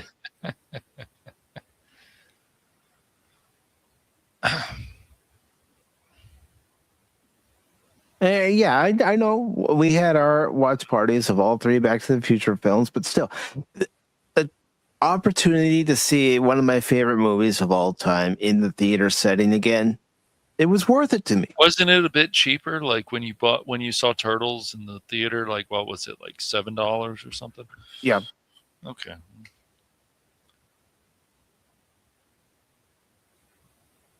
Jet says he seriously doesn't understand what the heck they were thinking, and even worse, they used the damn Nicki Minaj song for the trailer, but I'm assuming Jack Black most likely was probably high. Probably.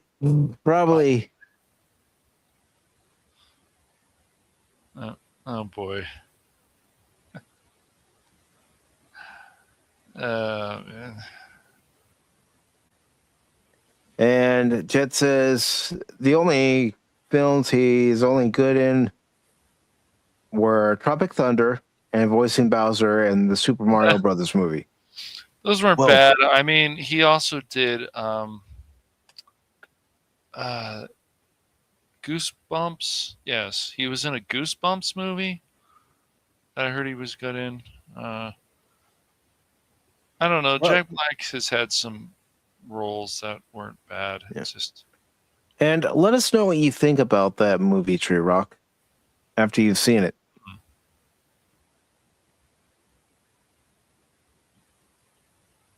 And Lady Miss says, I understand. I saw it at the theaters when it came out. Mm-hmm. for $3, but money is tight for families, so maybe that's why. Yeah, money has been tight for families. That's a fair point. And it's expensive to go to the movies when you have to pay for a ticket, depending on what time of day you go. You know, whether it's a matinee. Matinees aren't cheap anymore. No. Evening shows certainly aren't cheap, but then you add concessions on top of that. It's an expensive night. Mm-hmm. And then, what if you go to a restaurant before or after the movie? It becomes real expensive, and some people, they have to budget their money. Yeah. But if you want to see cheaper movies at the AMC, you can always do the Tuesday. Yeah. And yeah, it's just it's not a fun experience like it used to be.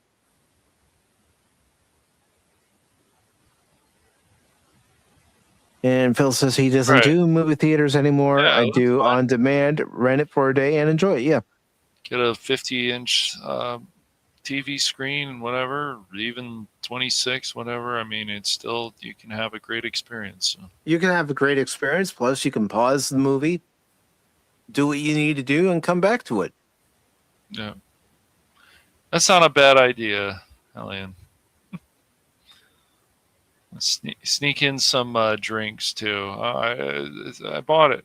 I promise. It wasn't for me. That's something that my mom and I would do. My mom, she had one of those big purses, and whenever we went to a movie together, she's all, "What do you want, candy wise?" I always went for Junior Mints, so I said Junior Mints. She says okay, and she would tuck it in her purse where it wouldn't make a lot of noise.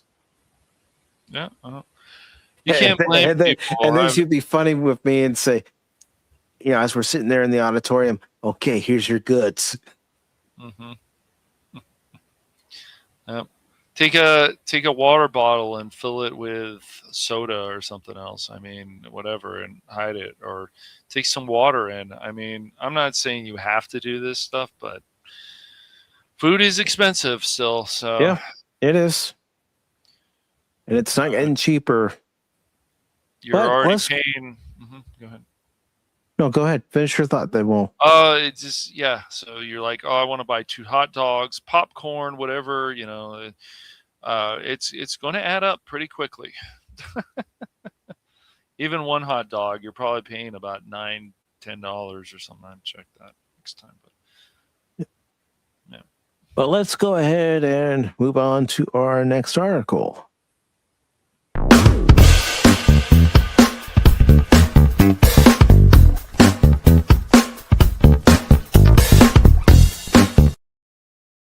Phil, I swear. Yeah, Phil. Phil. Oh man, I'm not. I'm not even highlighting that, Phil. I'm not even going to go there. But we have this article from Cosmic Book News, and it's about Paramount and Warner Brothers.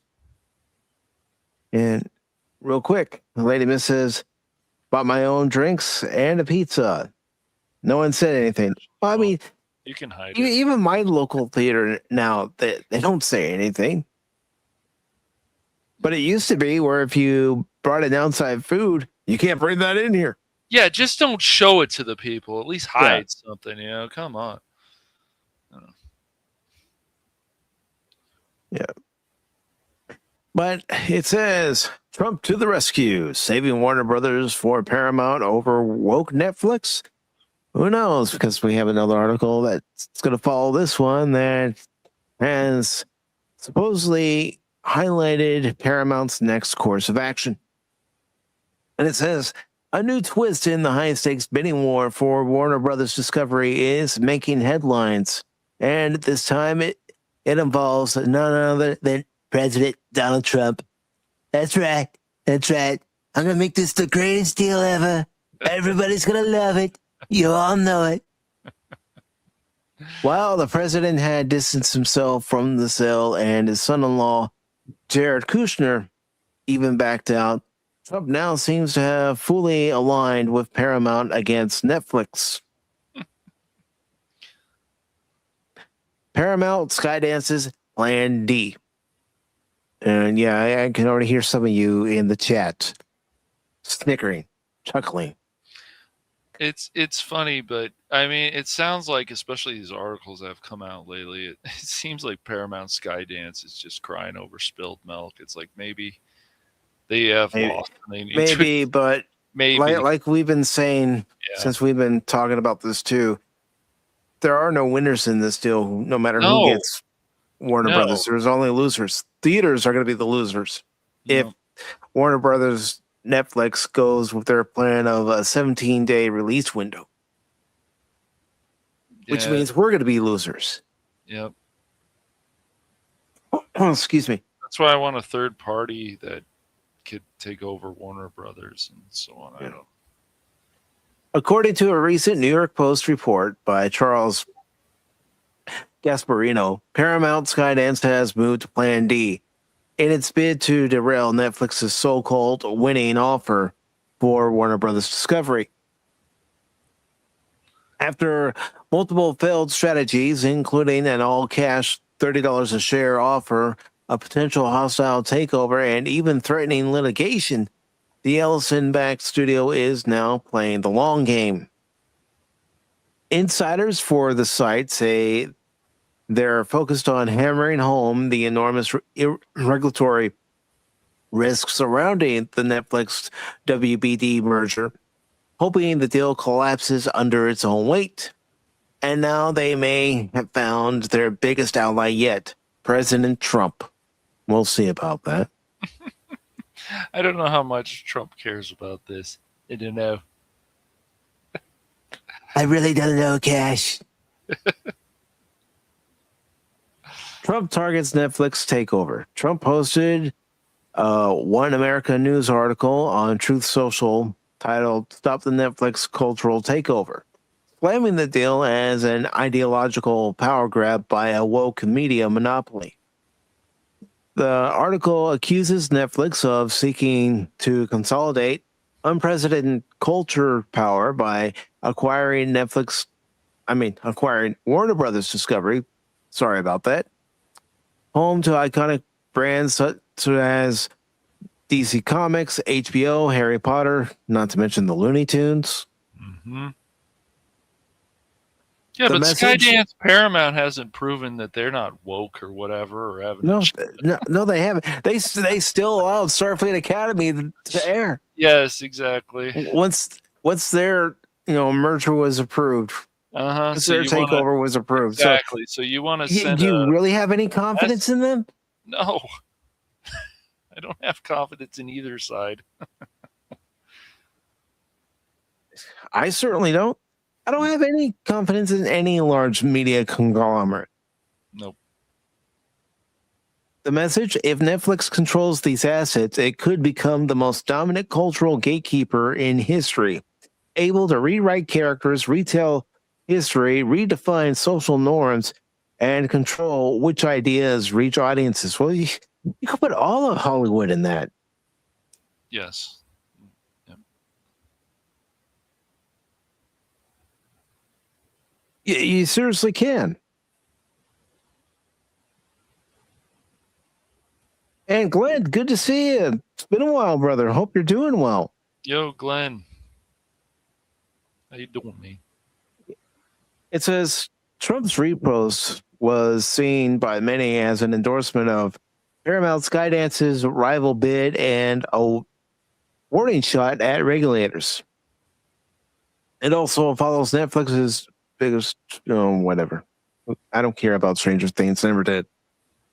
Never got into it. Chaos incoming. It says this aligns perfectly with what the Ellisons and Redbird Capital have been arguing for months. The Netflix Warner Brothers Discovery deal is a regulatory nightmare waiting to happen. Netflix is offering $27.75 per share in a mix of, stock and cash, not you cash, for Warner Brothers. Studio and HBO Max with an extra $3 per share tied to a risky cable spinoff. CNN and TNT Discovery would be their own separate brands and under a different company.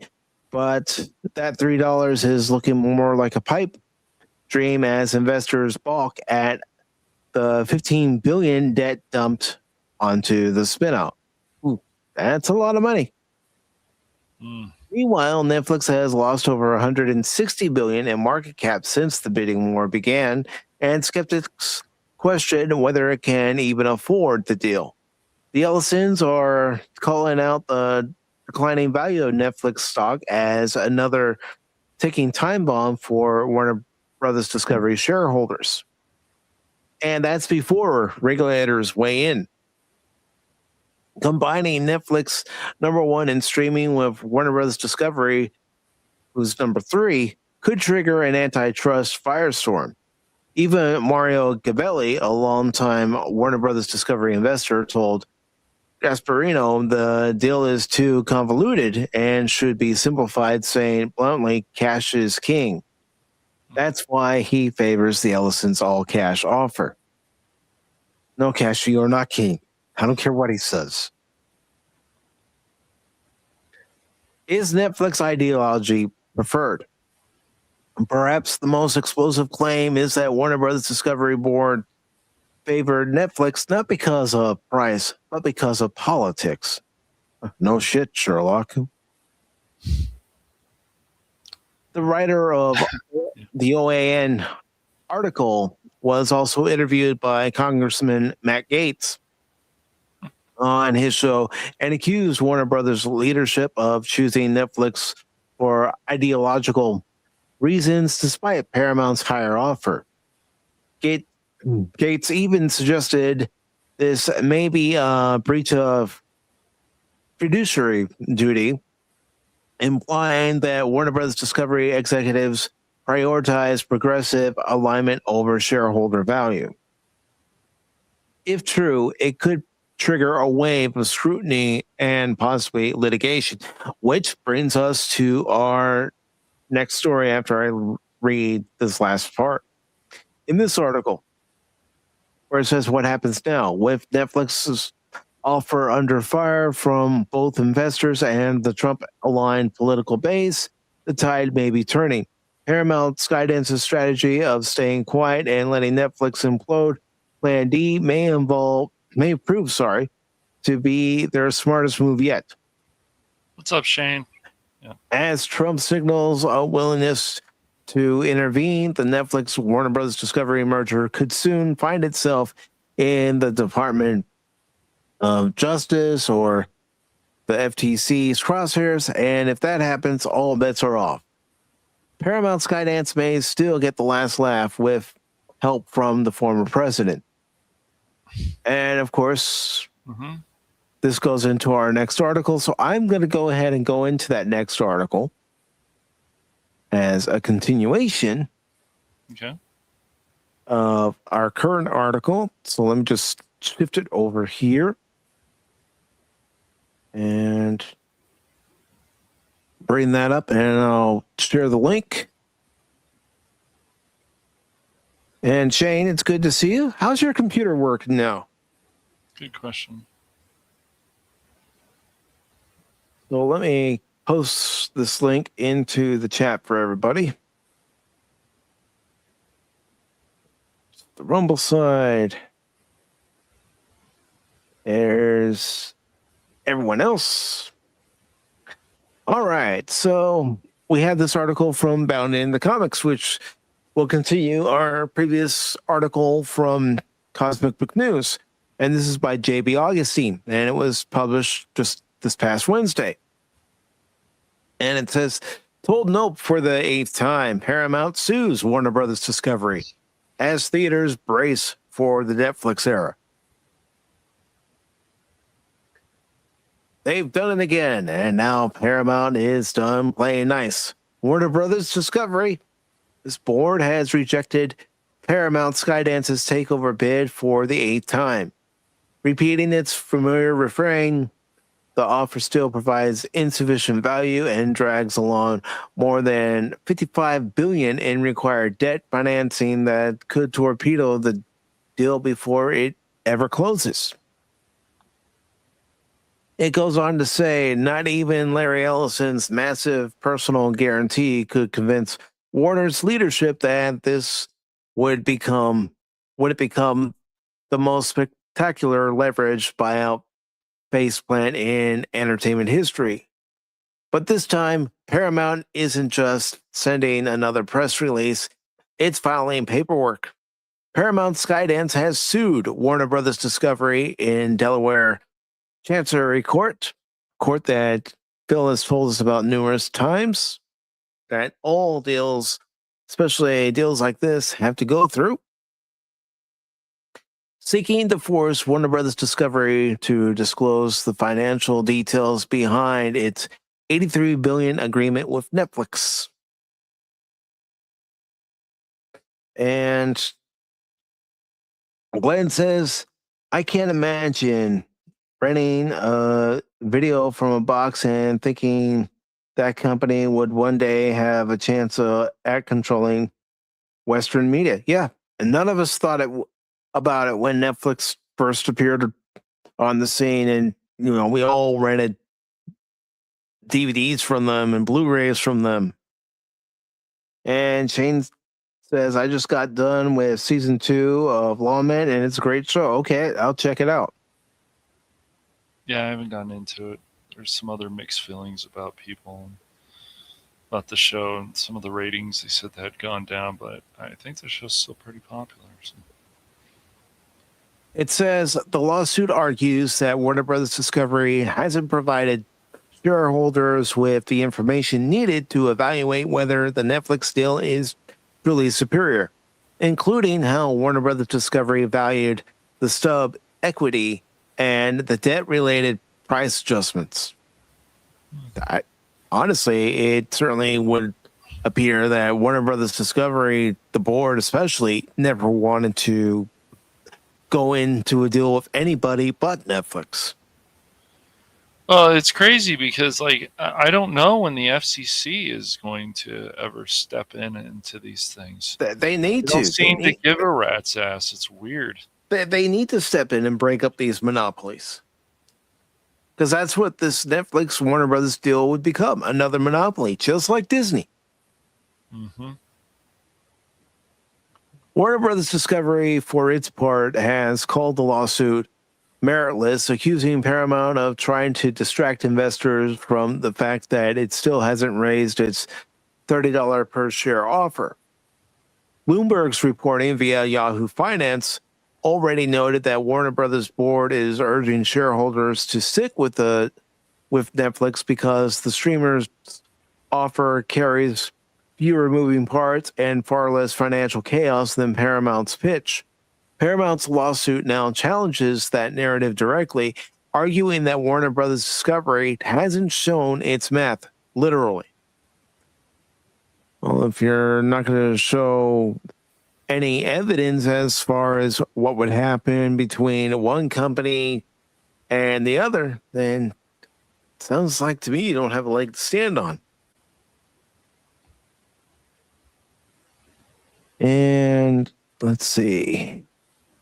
Helion says, I went to the local IRS office with the guy I was dating. I set off the metal detector. They had to check me for weapons. I told the officer that was more action than I have seen in months. I nearly had to find my own way home. Ooh. Man, right to the jugular. Yep. Meanwhile, theaters are watching all this with the enthusiasm of someone waiting for a dentist to pick up the drill. Netflix's preferred 17-day theatrical window has already been labeled as an existential threat by exhibitors who argue that anything shorter than 45 days turns theatrical releases into glorified marketing stunts for streaming. Well, that's what it is. They want to limit the availability and access to these movies, so you only have one place to go. I don't want one place to go, Cash. Nope. I want to have option. Yes, good options.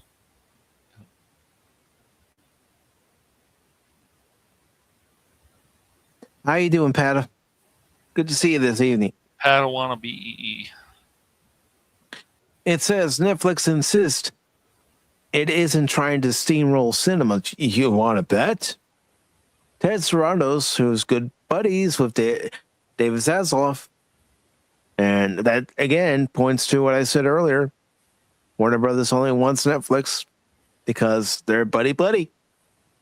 Ted Sarandos points to the company's 30 theatrical releases last year, but theater owners have heard this tune before, and it usually ends with a movie hitting streaming before the popcorn can go stale. It says if the Netflix deal closes, the ripple effects will stretch far beyond corporate boardrooms. Shorter windows could mean weaker box office legs, fewer long-run blockbusters, and a theatrical ecosystem reshaped around Netflix's platform first priorities. And guess what? It would also mean theaters would go out of business. Yeah, more theaters, even after COVID, after the COVID loop. And let's see. Let me just pick up where I left off. It says Paramount's lawsuit warns that the lack of transparency around the deal could accelerate those shifts even further. For fans, that might mean faster access at home, but also fewer chances to experience major releases the way they were meant to be seen. Exactly. Warner's continued rejection of Paramount isn't just another headline in a long merger saga. With Paramount now taking Warner Brothers Discovery to court, the story has shifted from a corporate chess match to a full-blown legal brawl. And depending on how the lawsuit plays out, it could redefine not only who owns what, but how and where audience watch new releases in their favorite franchises. In other words, it could be another requiem from the waning theatrical model.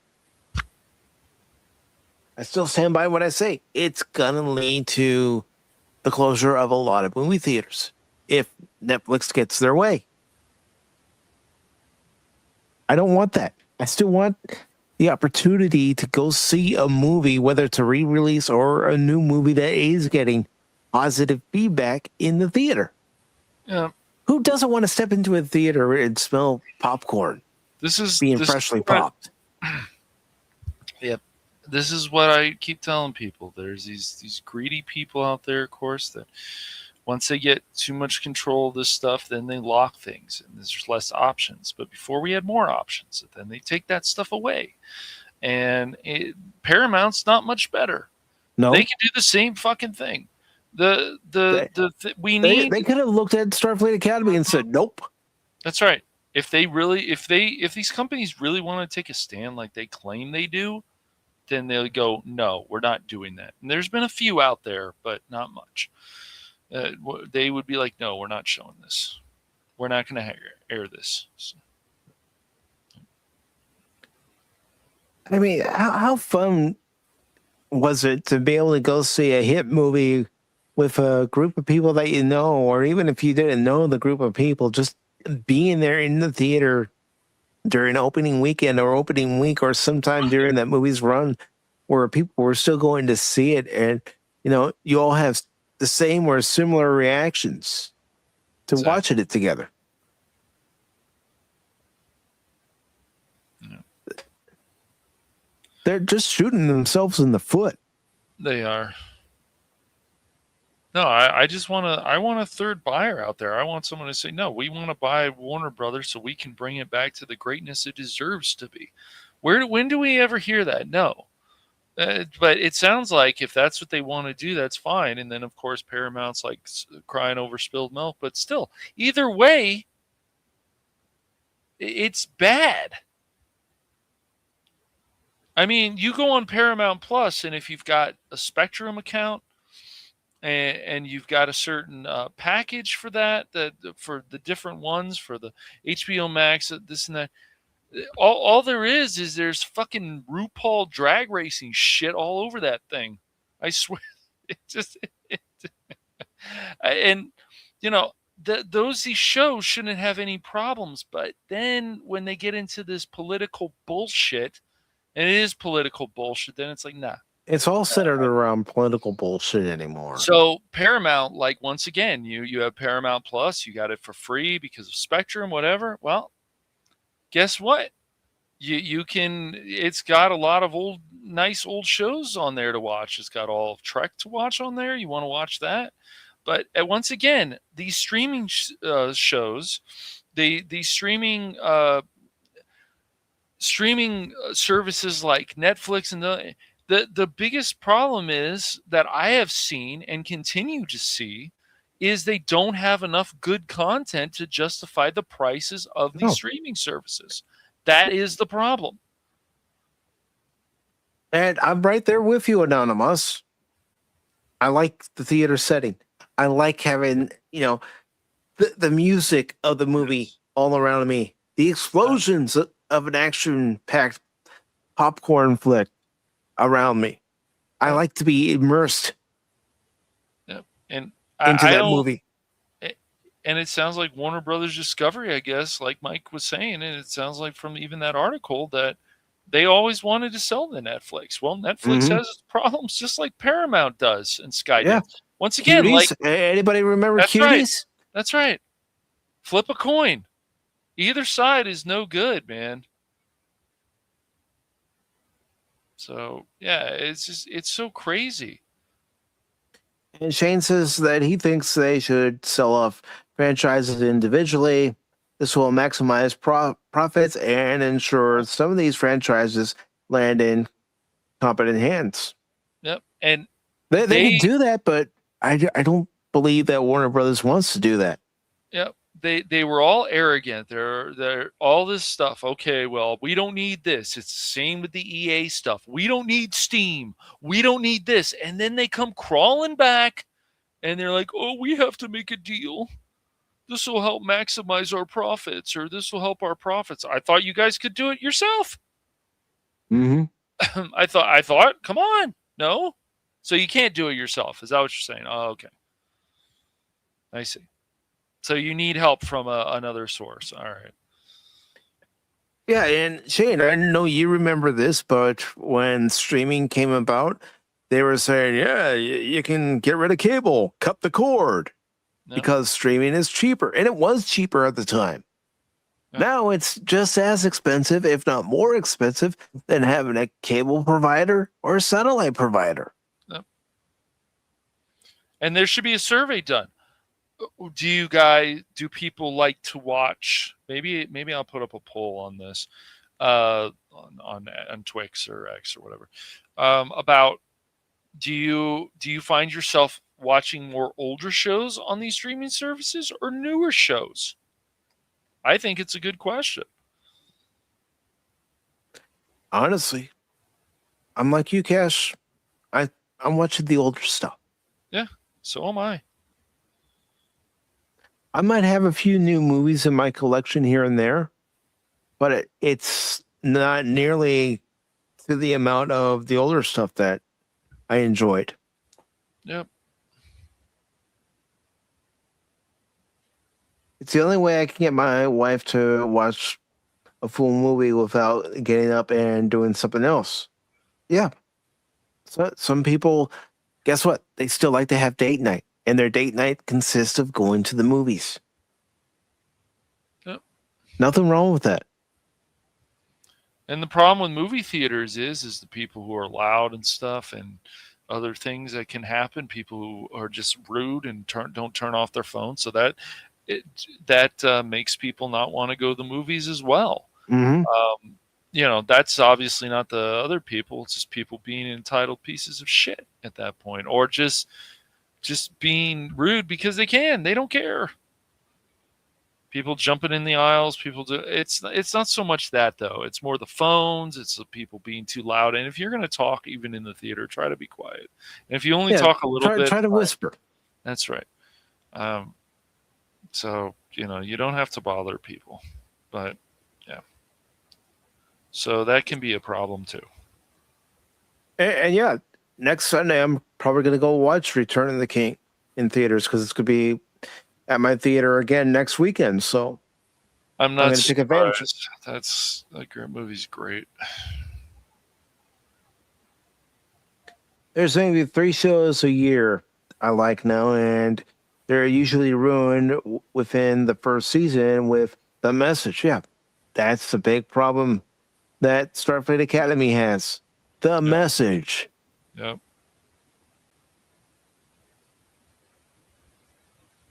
Bill is older than the talkies anyway, so he don't understand the pictures. Yeah, he doesn't understand the movie pictures. He doesn't understand the sound coming out of them either.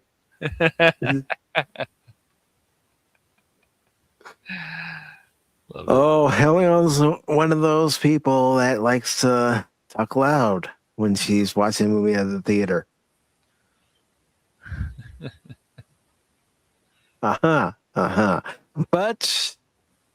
Anonymous and everybody, you're just in time for the final and the main event. Yep. Cash and I are not holding back on this one, and I don't want you guys to hold back either. Nope. So, ladies and gentlemen, the final article.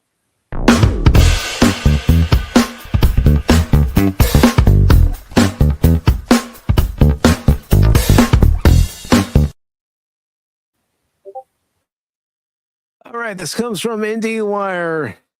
It became official on Thursday after years of rumor and speculation.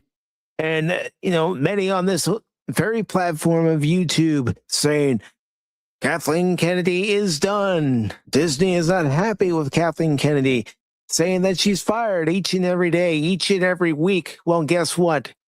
She is gone from Lucasfilm, but in this own individual's personal point of view, it doesn't mean Star Wars is saved. As it says here on IndieWire, IndieWire, it says Kathleen Kennedy stepping down as Lucasfilm president. Dave Filoni named president. It ain't getting better, folks. It's just getting a hell of a lot worse. And that's not mean, being pessimistic.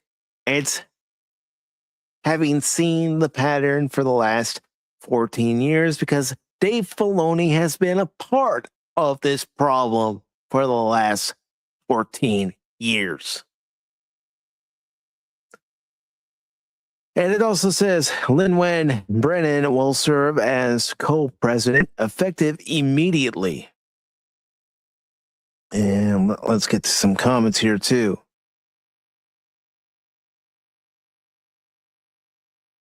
Oh, we've been waiting. We've been waiting.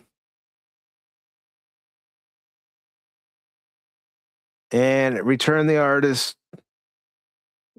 Disney fired for her. Yeah.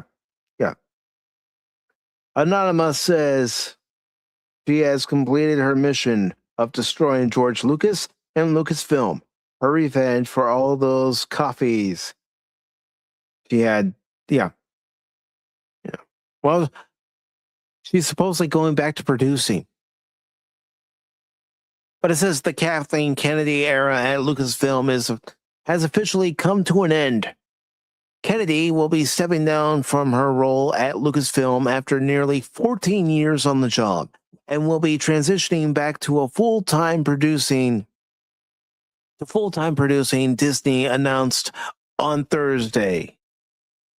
Yeah, well, that doesn't make up, repair, fix any damage that she had already done in those last 14 years. And she wasn't alone. She was not alone in creating that damage. I know there are people that are going to say, oh, but the sequel trilogy made over $1 billion. Yeah. And the sequel trilogy can't even hold a candle to the original trilogy. Can't even hold a candle to the prequels. It says here in the article, Dave Filoni, the company's chief creative officer, will serve as president and chief creative officer, and Lin-Wen Brennan will be co-president. Both have been in senior leadership roles at the Star Wars, and Indiana Jones studio for more than 15 years. Oh yeah, Star Wars, dead. Indiana Jones, dead. Oh, and let's not forget that they also killed Willow. They killed it so much so that Disney pulled it from Disney Plus. So that's 3 franchises that George Lucas helped create that they killed. The problem is with Star Wars, even if you like Andor, some Mandalorian, a few things, it's a lot of the goofiness that has happened. It's the insults that they're willing to do. It's the intimidation, at least for me, that's just lacking, except for characters like Vader. It's a whole list of things. Even though I can say I like some of Disney Star Wars, not much, but I like some. I liked Rogue One. Rogue One I thought was really good. There wasn't much. Even stuff like that Han Solo show, that movie, it was like, it got too weird. It's like, why would Lando ever be interested in robots? The man is a womanizer. But anyways, yeah, it doesn't fix the problems, because people that were installed by Kathleen Kennedy, like I would say Leslie Headland, as some people would say, who barely read anything of the EU, and the Acolyte, literally, if you want to start fixing Star Wars, like actually fixing it, you have to make things like the Acolyte not canon. I know that's going to hurt some people's feelings out there, but that's the reality. You want fixing, because the biggest problem with Star Wars has happened, just like a lot of illogical nonsense. Sabine becoming a I don't know how much Kathleen Kennedy had to do with Ahsoka, as I like to call it, season 1. Oh, her name was still on the credits. So there you go. So, but that was Filoni's baby, and because he loves Ahsoka. There's other people that we know, even some YouTubers. Oh, Ahsoka. I know one of them, actually, I used to watch a few years ago. But yeah, the character Ahsoka is not bad, and the character Ahsoka was not bad in The Mandalorian season 2, and even in those episodes of Book of Boobaloo. But it was the show. It was the fact that Ahsoka, or Ajoka, because that's how I felt in that show, was training Sabine. Sabine was really cool just as a Mandalorian. So they keep changing this stuff. And the fact of the matter is that it's really just embarrassing, because it's illogical. A lot of this stuff becomes illogical, and that is the main problem with Star Wars, Doctor Who, anything. Of course, Disney, I guess, owns Doctor Who in a way too, right? So, well, they're not going to be producing anymore after this last season. Yep. And then, I just want to also throw this out. There's situations too where there's women out there who are like, no, I don't like this direction, and they get thrown out, like Amy Hennig, for example, in Naughty Dog. That's just another example, because these are good examples, because this happens too. Not all these women are like, I don't like this direction. Why can't these characters be this way? Why do we have to change this? And so people like KK was like, the Force is female. And it wasn't just that. It's just she wanted to make whatever stamp she could. And then what does she do? She gets mad at the fans. She's still getting mad at the fans. Oh, well, it was just a select few. Yeah, a select few, right? And Jet Sparks says, yeah, everyone agrees. Rogue One was really good. I didn't like Jedi Fallen Order. Jedi Survivor Story feels like they were pulling more crap from the highest fuck Republic. And see, that's where we disagree. I liked Fallen Order. I liked Jedi Survivor. Yeah, those aren't terrible games. Those are probably better Star Wars games. The problem is with that is the maze that you keep going. You have to keep going in circles, going in circles, going in circles, going in circles. I think Jedi Survivor, from what I've seen, seems to not do as much of that. But once again, that had technical problems. So this is why Mike and I will always say this, that you can't, if there's actual problems with this stuff, it should be called out. Well, it's like Resident Evil Requiem. You know, looking at the trailer, looking at the screenshots for the game, it looks like it's going to be good.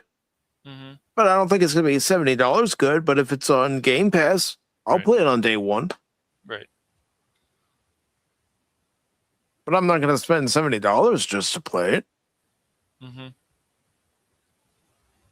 And of course, this article says that both Filoni and Lin-Wen Brennan will report to Disney Entertainment co-chairman Alan Bergman. And also says Puck reported in February of last year that Kennedy would be retiring by the end of 2025, something the studio denied at the time. Well, it's something that we heard, and I didn't talk about it during Pop Talk because I want fact. I want concrete evidence that that's right. You know, she was going to be retiring. Mm-hmm. I wasn't going to go on rumor and speculation. Did I do that in the beginning of Pop Talk? Yes, I did. Yes, in the beginning of Pop Talk, I did talk about the rumors a lot. Yep, a lot of people got wanted to a them point. gone. Yep. Mm-hmm. But then it got to a point where we're not going anywhere with these stories. No. It's the same thing each and every week. So I dropped it. Even in the intro, it used to have rumors popping up as one of the titles in the intro. I dropped it because I got tired of talking about rumors. I wanted fact, concrete fact. And part of that also stems from Major League Baseball. This time of year, you hear so many rumors about where a player's going to be going, who's going to be traded. I get sick of it. Yes. I don't want to hear it anymore. Mm-hmm. It says, under Kennedy's tenure at Lucasfilm, we got a new trilogy of Star Wars films in the Skywalker saga that were box office smashes, and The Mandalorian and Andor have become Disney Plus streaming hits. Yes, but have you noticed something this week at Disneyland? It was announced that at Batuu Galaxy's Edge, they're bringing in more original trilogy characters. Weird. I wonder why. Why. How could that be? I don't know, Cash. How and why could that be? I don't know. It's a mystery. Yep. But she also oversaw a series of lows with likes of Solo, several other critically maligned Star Wars streaming series that have sold the franchise, as well as a dearth of new Star Wars films since the rise of Skywalker back in 2019. Heck, when I went and saw The Phantom Menace for its re-release, and they had that 3-minute preview of the Acolyte, I'm just rolling my eyes, going, "Oh, this 3 minutes is telling me everything I need to know about the series. That it's not going to be any good." I didn't need to see any more after that. 7 years removed from that film, Disney will finally be releasing The Mandalorian and Grogu, a big screen finale to the streaming series, and the studio is also currently at work on Starfighter, starring Ryan Gosling, which will open in 2027. Several other prospective films, however, with revolving door of talent have started and stopped over recent years. Yeah, what about that Patty Jenkins Rogue Squadron film? Mm-hmm. Yep. Yeah. Yep. They announced it and then it was canceled. Yep. What about Gina Carano's series that they announced? Yep. Then they dropped it because they dumped her. Right. What? Yeah. Let's talk about that real quick. What about the shameful ploy by Disney and their executives, their PR department?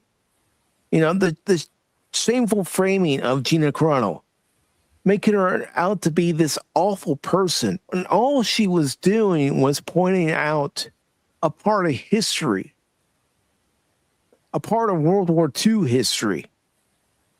Yep. Where people were being vilified because they didn't agree with one side. Just like we see the news today. People being vilified because they don't agree with one side. They don't agree with one position. That's all Gina Carano was doing. Yes, they eventually went to court. They reached a settlement. But still, the framing that they put Gina Carano under, making her out to be a villain when she was not a villain. That was disgusting. As for where Lucasfilm heads now, Filoni has been with Lucasfilm since 2005 and has been working closely with George Lucas for years, helping establish Lucasfilm's animation studio and leading the vision of shows like Star Wars: The Clone Wars, Rebels, and The Mandalorian. He's also currently the showrunner for Ahsoka, which is in production for its second season. Just because he was under the tutelage of George Lucas doesn't mean he's going to be the guiding light for Star Wars. He was already with Star Wars under Kathleen Kennedy, and we already saw what has happened to the franchise. Like many franchises, it's fallen from grace. But he doesn't call himself Lucas doesn't call himself a male feminist like Filoni Baloney has. So. Yeah. When we acquired Lucasfilm more than a decade ago, we knew we were bringing into the Disney family not only one of the most beloved and endured storytelling universes ever created, which you've destroyed, Disney, but also a team of extraordinary talent led by a visionary filmmaker, someone who had been handpicked by George Lucas himself, no less, said Bob Iger, Chief Executive Officer of the Walt Disney Company. Yeah, and how did that work out for you, Bob? You thought you were going to be riding in like the white knight on the white horse, and guess what? The company has failed. And it's good to see George Lucas. Haven't seen you in a while, my friend. I hope you're doing well, and I'd love to hear your thoughts on Kathleen Kennedy stepping down and going into a producer role. We're deeply grateful for Kathleen Kennedy's leadership, her vision, and her stewardship of such an iconic studio and brand. Yeah, she's destroyed George Lucas's vision. Kathleen Kennedy has been a tremendous force in the industry for 50 years, and it's been our privilege to have her here at Disney leading Lucasfilm for nearly 14 of them, said Bergman. She has steered Star Wars to incredible box office heights and brought a new generation of fans into the fold. Are we sure she's brought in a new generation of fans into the fold? Because I go to my local stores and Star Wars merchandise isn't selling like it used to. It's more like peg warmers and shelf warmers. Lego Star Wars in my area, it's not selling like it used to. And Anonymous says George is too busy swimming in his money bin. Possibly. He's got to share that money bin with cash. All right, so it says, we appreciate having her on board to produce our next couple of films, and the studio remains in extraordinarily capable hands with Dave Filoni, who's a brilliant storyteller, and Lin-Wen Brennan, an avid innovator and business leader. They are deeply passionate and experienced executives who will continue to drive the studio and Star Wars forward in exciting new directions. Are we sure about that?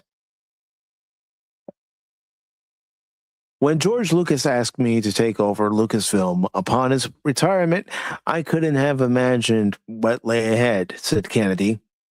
It has been a true privilege to spend more than a decade working alongside the extraordinary talent at Lucasfilm. Their creativity and dedication have been an inspiration, and I'm deeply proud of what we've accomplished together. I'm excited to continue developing films and television with both longtime collaborators and fresh voices who represent the future of storytelling. Kennedy has a career that stretches back 50 years and has seen her as the co-founder of Steven Spielberg's Amblin Entertainment, produced classics like E.T., The Extraterrestrial, Jurassic Park, Back to the Future, Schindler's List, The Sixth Sense, and Lincoln. And all her 70-plus films have earned 25 Oscars and billions at the box office. Yes, but she mainly fetched coffee. Come on. She mainly fetched coffee. Let's be honest here. And that's not me being misogynist. That's me being able to point out fact. All she did was fetch the coffee for George and Steven Spielberg. And Robert Zemeckis. She was honored with the Academy of Motion Picture Arts and Sciences Irving G. Thalberg Memorial Award in 2018. The Producers Guild of America's Milestone Award in 2022. My love of storytelling was shaped by the films of Kathleen Kennedy and George Lucas, said Filoni. I never dreamed I would be privileged to learn the craft of filmmaking from both of them. From Rey to Grogu, Kathy has overseen the greatest expansion in Star Wars storytelling on screen that we have ever seen. Oh yeah, Rey the Mary Sue. And Grogu, once he, got his name and, lost Baby Yoda, that pretty much took away anything that the character had, any kind of marketing ploy that character had.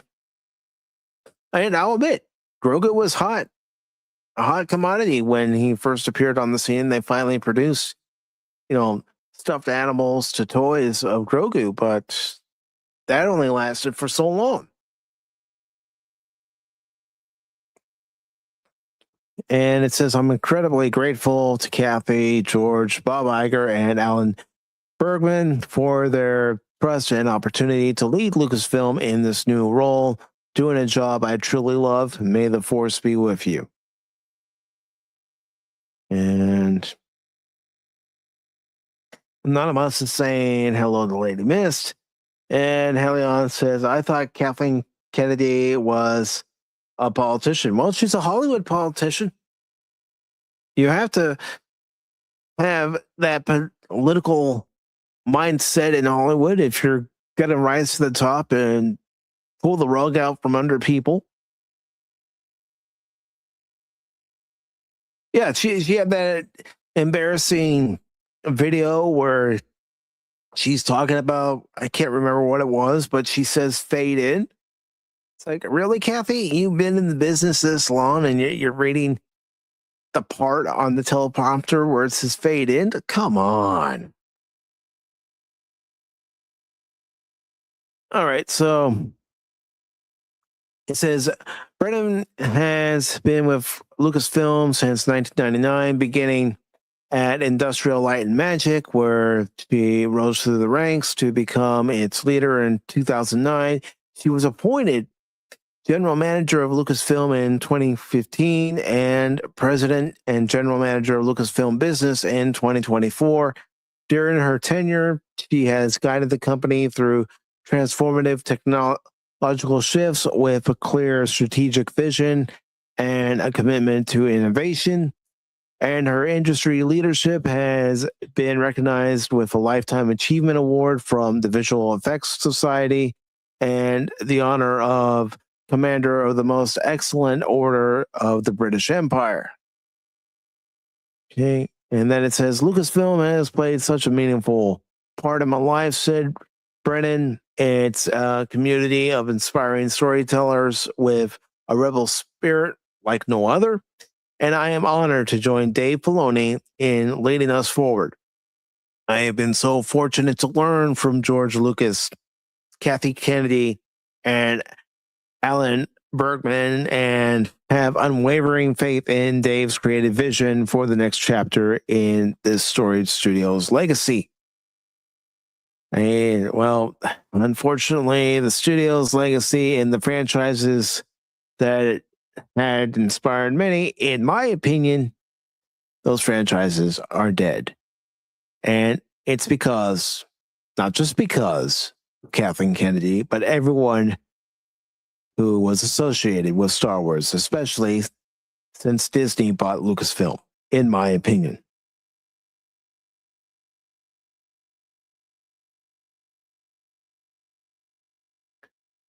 And let's see, Cash, you back?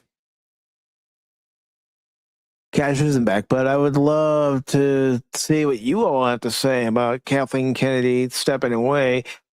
Do you, in your opinion, think that this is a saving grace for Star Wars, or like me, do you think this isn't a saving grace and Lucasfilm is too deep in the hole right now to ever recover? Because that's where I think they're at. They're too deep in the hole. When you have series that aren't being renewed, like The Acolyte, despite what some other critics will say that it's a hit series, no, nobody wanted it, nobody asked for it. It was from the High Republic era, and then you hear that Ahsoka is being canceled after season 1. Then come to find out it's being picked up for season 2. Well, Filoni had something to do with that.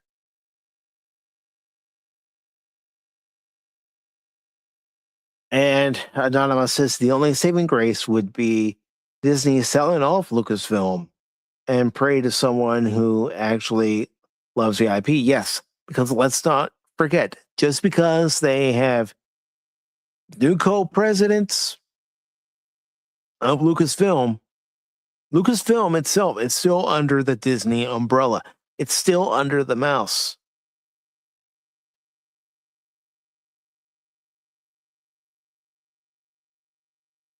And Lady Miss says she hasn't watched any newer Star Wars movies.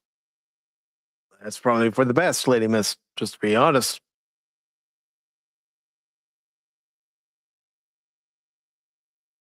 No. It won't. Sometimes a show needs to end. Sometimes a franchise needs a break. And that's where Star Wars is at. That's where Doctor Who is at. That's where Star Trek is at. You could put any franchise in. Comic book movies from Warner Brothers and Disney, that's where they're at. They need to end. They need a break. An extended vacation. Yeah, they need to just take a break, reset, and get those creative juices going. But Cash, what do you have to say about all this?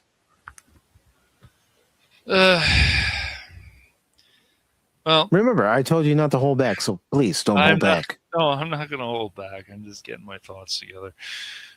Kathleen Kennedy was always about the whole thing about the Force is female, fine, whatever.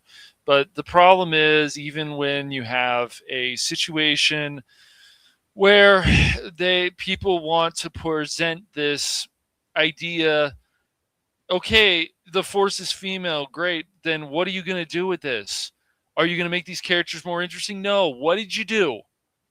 What do we see about Rey? She was a Mary Sue. Okay, she had no flaws. What do we see about other characters, including Reva, as I like to call her, in Kenobi? Doesn't really have any flaws. Not really. She wasn't that interesting of a character, and she's screaming at Kenobi, and I mean that Kenobi show ended up being a mess. It really did.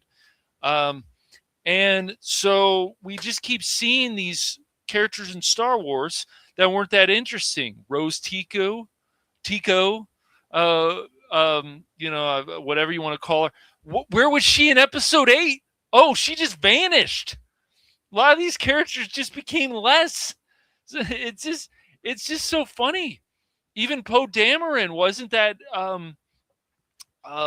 He became less in Episode 8. So all this stuff is all on Kathleen Kennedy, and then the people that and then I'm sure Kathleen Kennedy recommended Leslie Headland, and so you just go down the list. And Dave Filoni, well, yeah, taken over as president, and this other woman, I don't know. I've seen her, but I don't really know much about her. But Filoni baloney, and I didn't feel that way.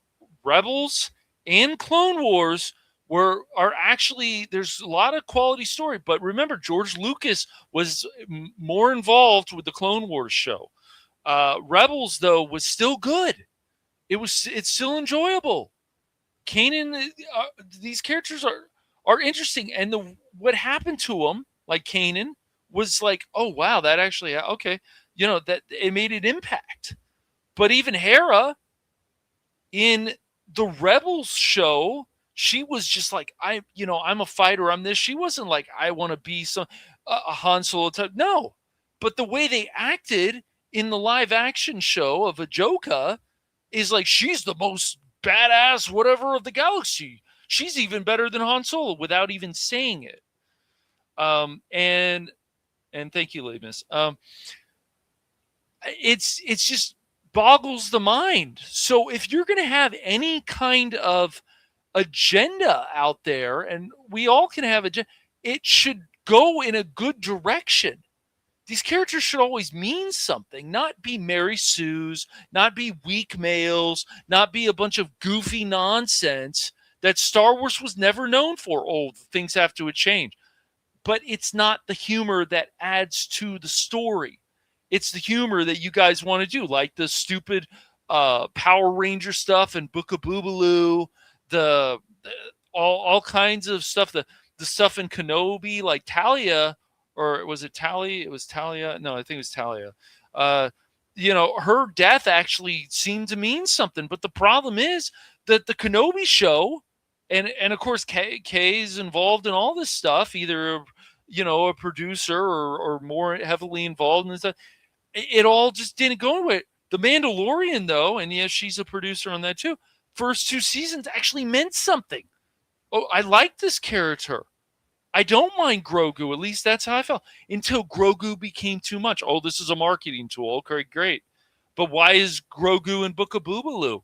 And so I think KK and somewhat Favreau, not as much, even some of these people who directed this stuff, what do you guys know about Star Wars? So KK leaving doesn't mean things get fixed. It doesn't mean like, oh, it's a giant celebration, because Dave Filoni, if you actually want to sit down and watch the first season of Ahsoka, it's just, there's illogical crap that goes on. And even Ray Stevenson, rest in peace, he his character was the more interesting, but they didn't do more with his character. And I felt his character was insulted, but other people have told me, oh, no, he liked it. He was very happy with this. And I'm like, So I find it very funny to this stuff, because it's just like, just because one leader leaves what did they establish before? Was it good? Was it bad?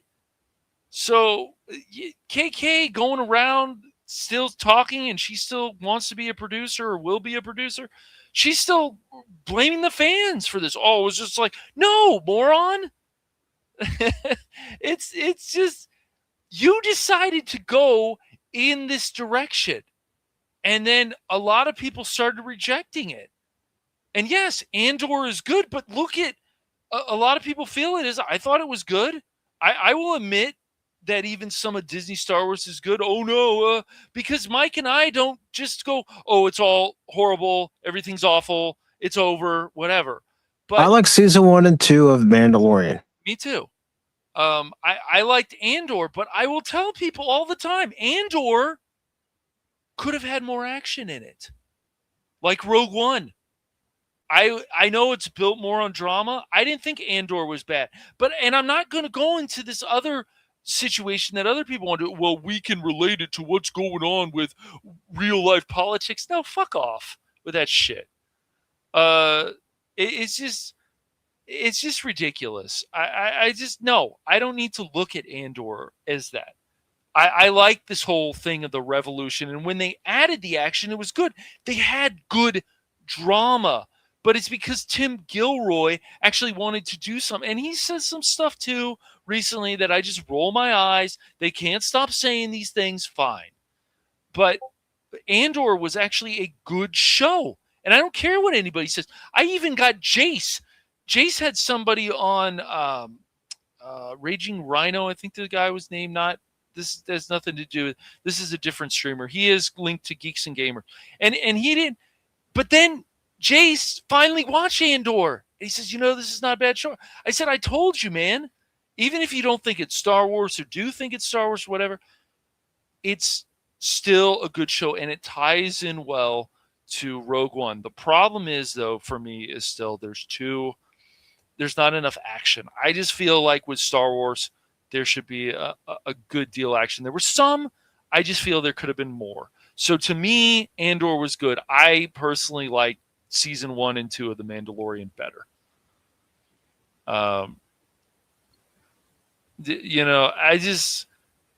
It's just really crazy to me that, just because KK leaves, and then of course all the rumors.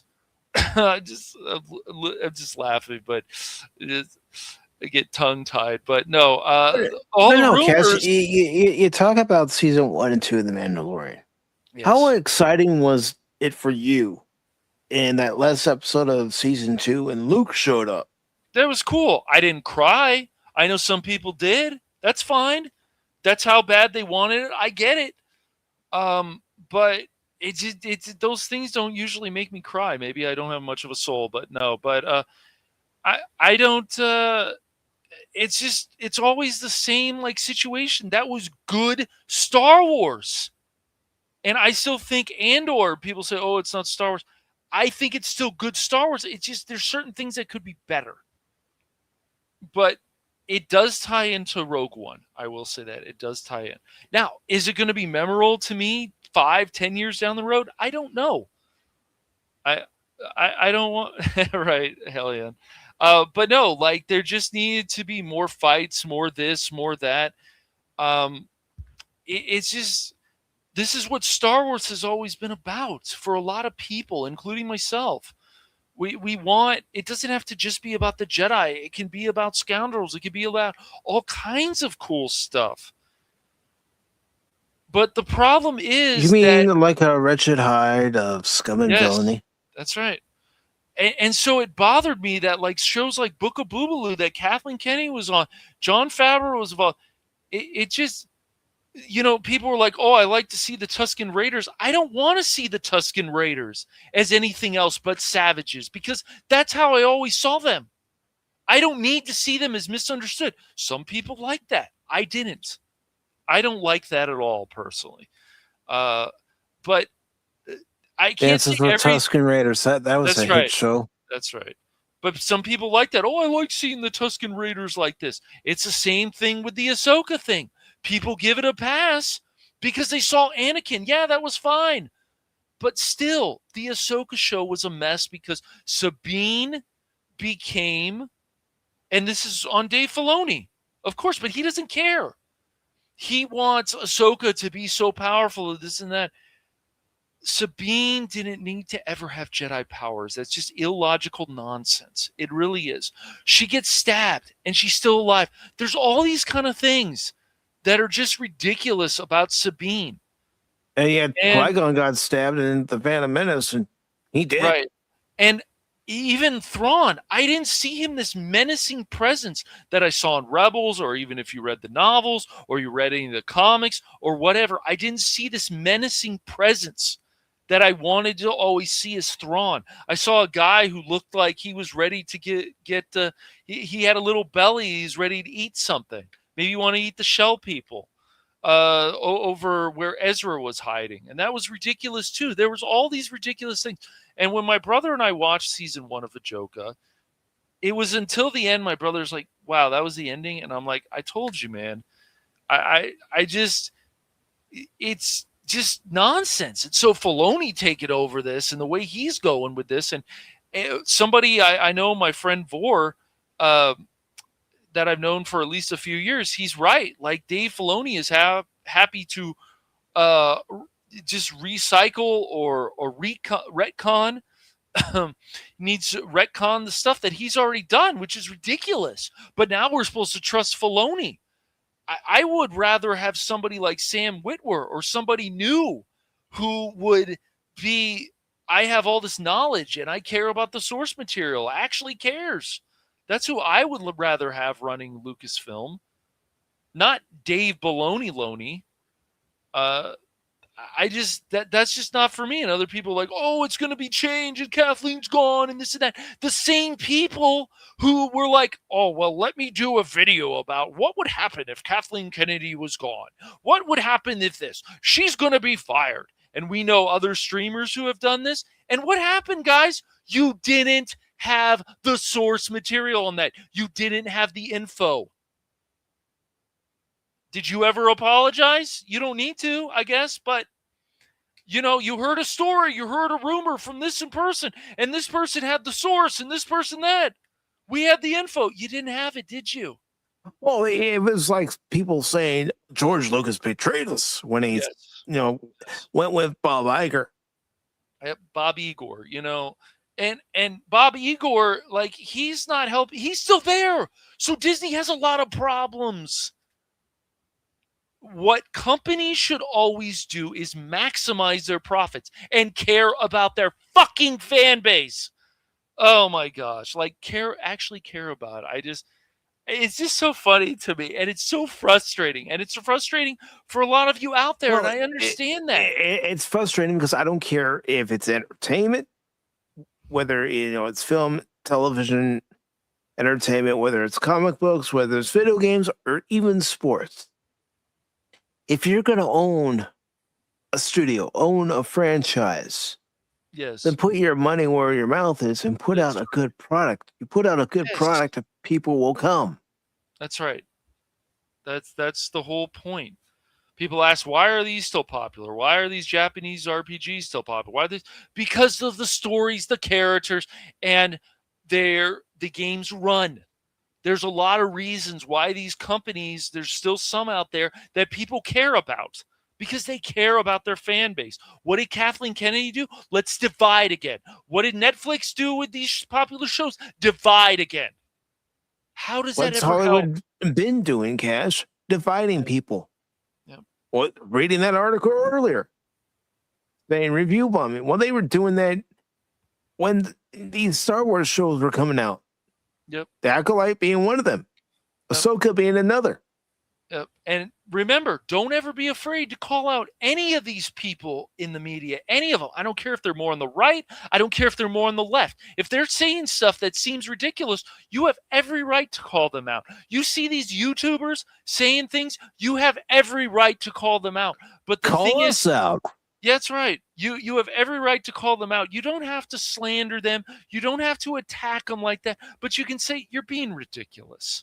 Okay? You're being... And we know a number of people who were like, Kathleen Kennedy's getting fired. She's getting fired. She's getting fired. She's getting fired. We have the evidence. Well, what would happen if she got fired? And this would happen. And this would happen. And look if this person took over. They never had the information that she did. Well, my sources said this. What sources? I've seen this also on Cosmic Comic Book News. I've seen this on Bounty in the Comics. I've seen this from other YouTubers. Where were your sources? This is not about loving Kathleen Kennedy or not. This is about actual facts. Where are your sources? And so Mike and I and Baron, just like with the whole thing of Alec Baldwin, Jonathan Majors, we were going to wait because this is the smartest thing to do for the actual information to come out. I had someone during that whole Jonathan Majors domestic dispute that he had with his now ex-girlfriend say, "Oh, I got new information." I said, "Nope, I ain't going with it. I'm waiting until actual evidence comes out." I stood my ground. They didn't like it, but I stood my ground. Yeah, we're not going to just blindly agree with this because some mob believes this. That's ridiculous. It's crazy to me, all that stuff about Kathleen Kennedy. I get it. I understand, though. People wanted her gone. I get it. She caused a lot of problems. I get it. But if you don't have the source, why even say anything? Oh, I heard this rumor. Fine, talk about the rumors. Talk about whatever. But other people have a right to call you out. But don't act like it's the fact. Exactly. It's the gospel. It's not the facts, though. I would love for Alex Kurtzman to be gone from Star Trek, but I got a feeling that the current ownership of Paramount is going to re-up him. Exactly. That's a gut feeling. It's not a rumor. It's my gut feeling. Yep. And just because somebody is linked to this and things will get better and whatever, you don't know. Because when you see stuff like the Starfleet Academy, and it's like, oh, but Paramount and Skydance, they're the best now. They're better than Netflix. They're all a problem. Because they aren't fixing things they say they want to. We're going to change things. And then you get the other channels, Bounty in the Comics, media, the Cosmic Comic Book News, or they like, oh, Snyder's going to come back and fix everything. No. With Warner Brothers. No. He's made mistakes too. I know a lot of people wanted the Snyder cut, but Snyder is also an egomaniac. He can be an absolute jackass. So, I mean, just like a number of these people, some are less than others, but yeah, exactly. Right. People can lie on the internet. Oh, no, not at all. No, not at all. Nobody lies on the internet. So it's like, this is like, if you want to take the stand, you don't want to start acting like the people that you're fighting against. And that's exactly what was happening with these channels. And some of the information out there, sure, was good. It was good because, yeah, the High Republic is a mess. And there is a lot of agenda crap. And it's not for a lot of people. And it didn't sell well. Some people say it did. I remember a comic book store thing. But this is all under KK. This is all under Kathleen. But then you get people like Leslie Headland. She said that she knows a lot about the EU. Well, yeah. Jason, what's your favorite book? Right, Jason, I found out she read one book of the trilogy. That's a person who's supposed to know a lot. Oh, how dare you say that because she's a woman, and that's people do that stupid stuff too. And so it's ridiculous. So the YouTuber channels, the bigger ones, they can be just as ridiculous as the people that they're fighting against. So why not just be better than the other people? Wait for the information.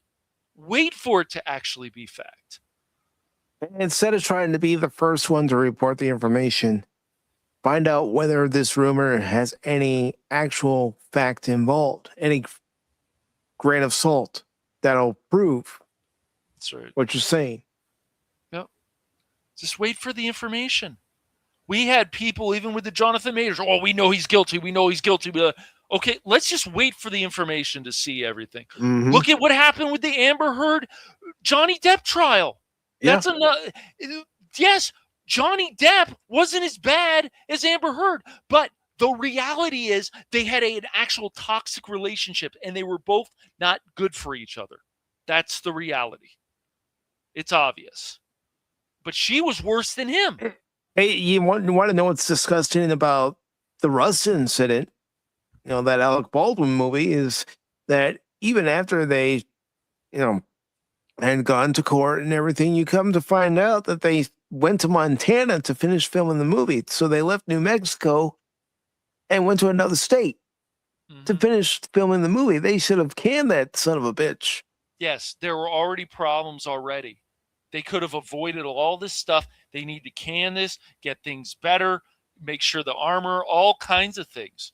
But this is why you wait for information. And even when Mike and I and Baron were reading these variety articles, either on stream or off stream, they always have to have, like, we have to defend this. No. Can I admit Alec Baldwin is a great actor? Sure, because of his resume. Is he also a piece of shit in real life? Prove me wrong. After his actions, prove me wrong. So people can be more than one thing. And so everything that I have seen about the whole KK stuff, all these things, there's people who always want to jump. We know he's guilty. We know he's guilty. We know this woman's guilty. We know this person's guilty. Guilty, guilty, guilty, guilty. Let's wait for all the facts to come out. Yep. Let's get our pitchforks and torches out again. Yep. Insanity. Absolutely insanity.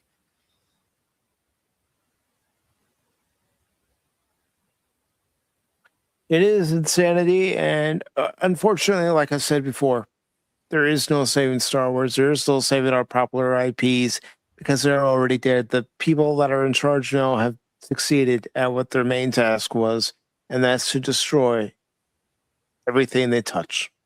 Yeah, they just, like, we don't ever, Mike and I and Baron don't want to be a person, it's over, it's the other YouTubers, it's over, it's this. But the direction that they keep going in, even if you find some stuff within that franchise you like, there's going to be a lot of other stuff that you're going to find that, especially if you're really a true fan of these franchises, you'll be like, no.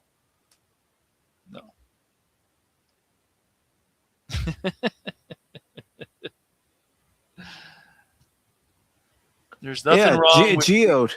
Geode, man. He was the pilot, Geode, man. right? Geode, man. Yeah, right.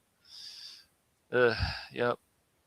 Yeah, and the ship being called the vessel, it's like you couldn't come up with any name for the ship, so you called it the vessel. Really? Yep. Star Wars is still full of a lot of goofy nonsense. I mean, even Ajoka is full of some goofy nonsense. So Filoni taking over, you've got to have people that are saying, no, I'm sorry, but not sorry. You want to believe this is part of Star Wars, whatever. We don't want this to be canon anymore. And sure, it'd piss off people, but who cares? They'll get pissed off anyways. So about these things, you have to change it. But stuff like the Acolyte and the way that the sequel trilogy ended, how can you actually fix those things? You can't. You need people to actually go in and say, this can't be canon anymore. We're going to have to scrap this. That's what you have to do. And it's everything, even Family Guy. You know, Seth MacFarlane, he was like, I'm not going to make these jokes anymore. Well, then the show starts suffering. Making jokes that point out obvious facts and poke fun at everybody is what made the show a success. That's right. Same with Saturday Night Live. Saturday Night Live, at one time, believe it or not, folks, was funny. Why? Because they didn't hold back. They poked fun at everybody. That's right. That's what comedy is supposed to do. Mm-hmm. It may piss you off, but guess what? There's always truth in comedy. Yep. Exactly. That's true. There is. So, you know, you can always go back and play Knights of the Republic. You can always go back and read stuff that made you feel good. You can always go back and do that. But where Star Wars is, even under Filoni and that woman, I can't even think of her name now. It's just they're not going in the best direction. They're still willing to do this goofy nonsense, whatever stuff. Sure, Dave Filoni's not going to come out with Lin-Wen Brennan who's going to be the co-president. Lin-Wen, okay. Lin-Wen Brennan, okay. Yeah, it's just not, things cannot be fixed. But it doesn't help when these YouTubers, popular YouTubers, whatever, come out and say these things. And I get it. A lot of people want KK gone. So few years, oh, she's getting fired. We have the sources. She's getting fired. She's getting the sources. Over and over again. I also understand another aspect of it, Cash. Yeah. You go with the hot topic, something that the algorithm will pick up. Of course. So that your channel gets the clicks, the views. Yes. Yep. I get that. Me too. Doesn't mean I'm going to follow through and do it myself. No. Always wanted to separate myself from everybody else because I'm not like everyone else. Yeah, we're just, you can't, it's not, I don't think, ever a good idea. Just blindly agree with whatever. Don't do that. It's not a good idea. And there's still people who are like, well, this company gave me this and this, so I don't look at them as they did anything wrong. I don't look at that as wrong. You can decide to buy the product or not. That's not the point. Again, I'll use this analogy. You go to a restaurant for the first time, maybe they're having an off day.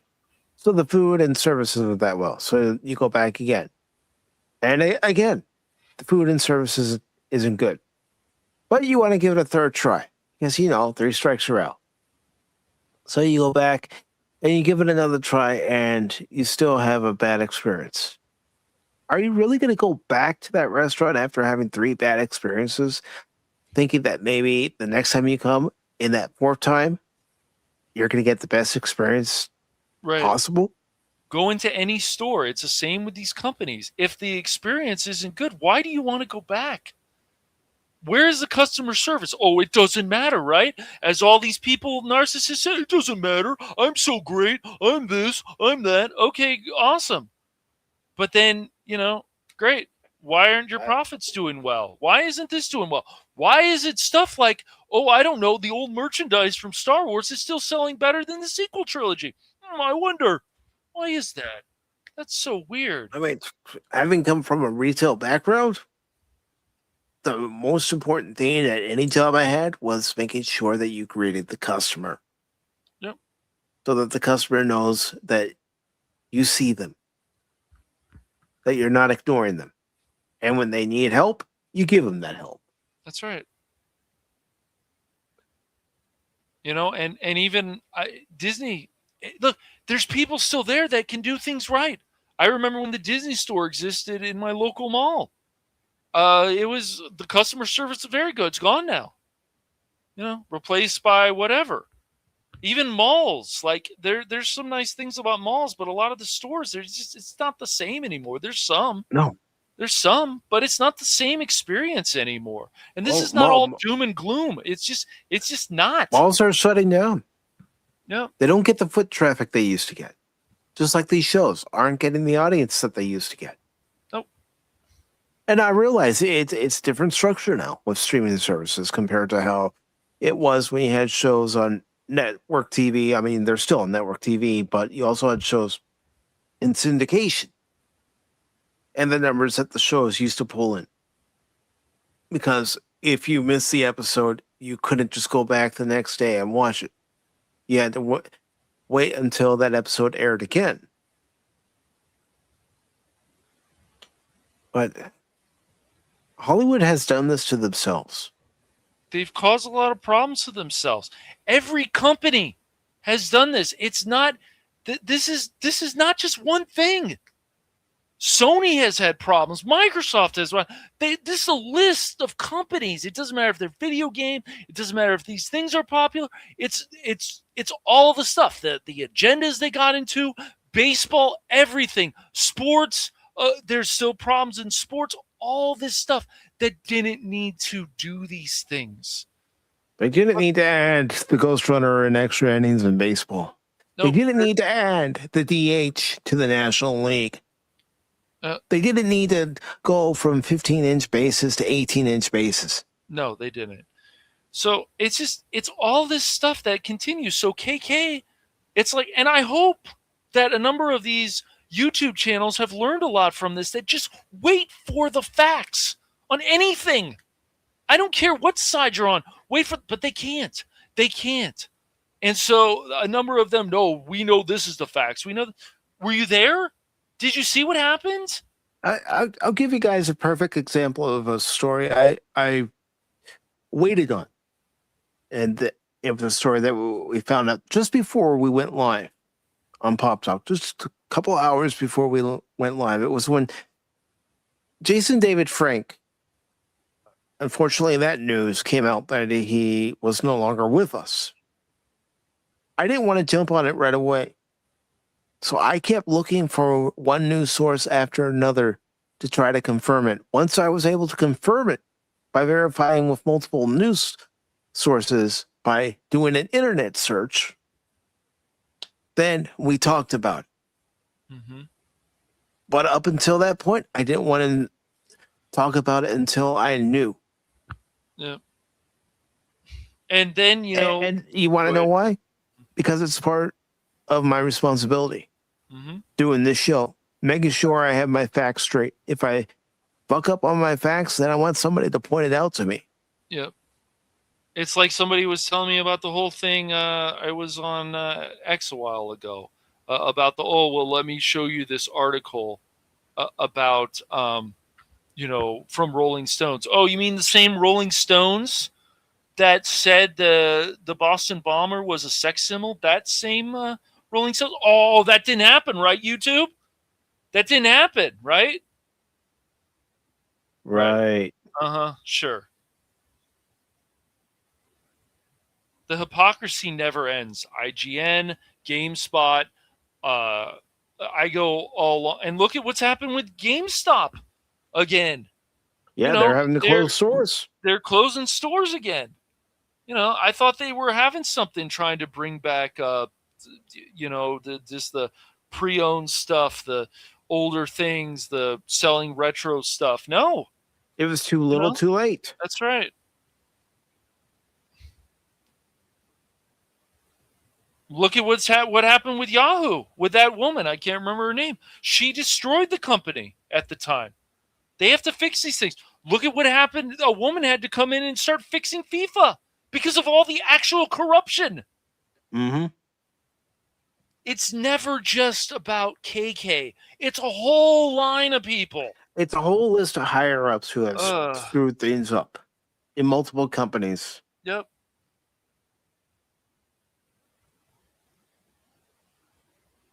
Yeah, I'm not surprised, man. I mean, I went to a Wendy's, Phil, and they didn't even get my Baconator fries right. I had to go back there. Well, how many times do we want to do that? Sometimes it's okay, but other times they don't. It's just these places should be run well. Why is Jack in the Crack, as some of my other friends and other people I've known always used to call it, running so well? Because the food is good. And the service is good. But they brought back 99-cent tacos. Are they still $1.29? Did they? I don't care what those tacos were made of. They were good, especially when they were 99 cents. Yeah. But I mean, I have a Wendy's here, and they messed up on my order a couple of times. But that's only been a couple of times, so I've been lucky in that aspect. Yeah. So, freaking Phil and his nonsense. But yes, Phil, you're hilarious. But no, really, it's just these companies can always be run better. And why would you not want to maximize your profits? There's all kinds of stuff. It's either the higher ups or it's these other people. Things can be fixed, but it does seem like things are like, can Star Wars and Doctor Who and a lot of this other stuff, can it ever be fixed the way it should? Not until other people get in there and say, enough of this fucking shit. We're going to actually fix things and mean it. Not only that, Cash, you may have someone like Kathleen Kennedy stepping down and going into a producer role, but you still have to weed out the problem. There are other people associated with her that are still in positions of power that still have an influence. You need fresh ideas in there. That's what it's going to take. Yeah. Fresh ideas. It is. It's going to take fresh ideas, and you need to, especially now, ask these people, what do you actually know about this franchise? What do you know, James Gunn? What do you know, Kathleen Kennedy? What do you know? What do you know, Leslie Headland, what do you know about this franchise? And people, and then of course a lot of the media people say, how dare them? How dare these people ask them? They're this, they're that, they're this. Yeah. Too bad. What do you actually know about these franchises? Tell us. What do you know? From what we've seen in the last 14 years, Cash, they don't know They don't all know that much, even under the tutelage of one George Lucas. Mm-hmm. Yep. And it's good to see Apollome's Minion. I hope you and Simi are doing well today. Hope the roads are safe for you too. Yeah. Yeah, I just all these companies, all these people. Why did these stores close down? Oh, I wonder. Is the customer service very good? Are they getting the traffic? Sometimes it's not just other things that they want to make excuses about. It's because these people are stupid about the way that they're running their business, about their way that where's the research? Where's this? Where's that? All kinds of stuff. You know, we had a Champion store in my Mm-hmm. area at our outlet mall. It was only here for a year before it left. Yep. And there's always going to be some kind of change, of course. Businesses change. Cupid's can be gone, for example, around here. They were around here for years and years. Now it's called Taco 1896 or whatever it's called. I can't remember the exact name, but it's just things change. And not always for the better. Nope. And I will be right back. Well, I'm going to go ahead and get ready to wrap up the show too, brother. All right, man. But yeah, as I said, you just always do your own research and don't just blindly listen to whatever people say. I don't care if it's us. I don't care what it is. Always do your own research. And there's a number of people who will say that's dangerous. It's dangerous because they don't want people finding out the actual truth about these things. Yeah. That's why it's dangerous to them. So, Cash, if you could do me a favor and go ahead and promote yourself. Okay. Well, Mike and I were successfully able to try out Evil West. So as long as everything works out next week on the Phantom Hooligans and on Rumble, and maybe even on Twitch, we're going to be fighting Felicity and the vampires in the Evil West game. But yeah, we're going to so that's going to be fun, and we got a level done off stream, so yeah, we'll see how it goes. But as long as everything works out, I mean, I've had minor problems before with Rumble when Baron and I were going to shut up, Phil. Yeah, too bad it isn't a 3-player game. Yeah, true. That would have been pretty cool.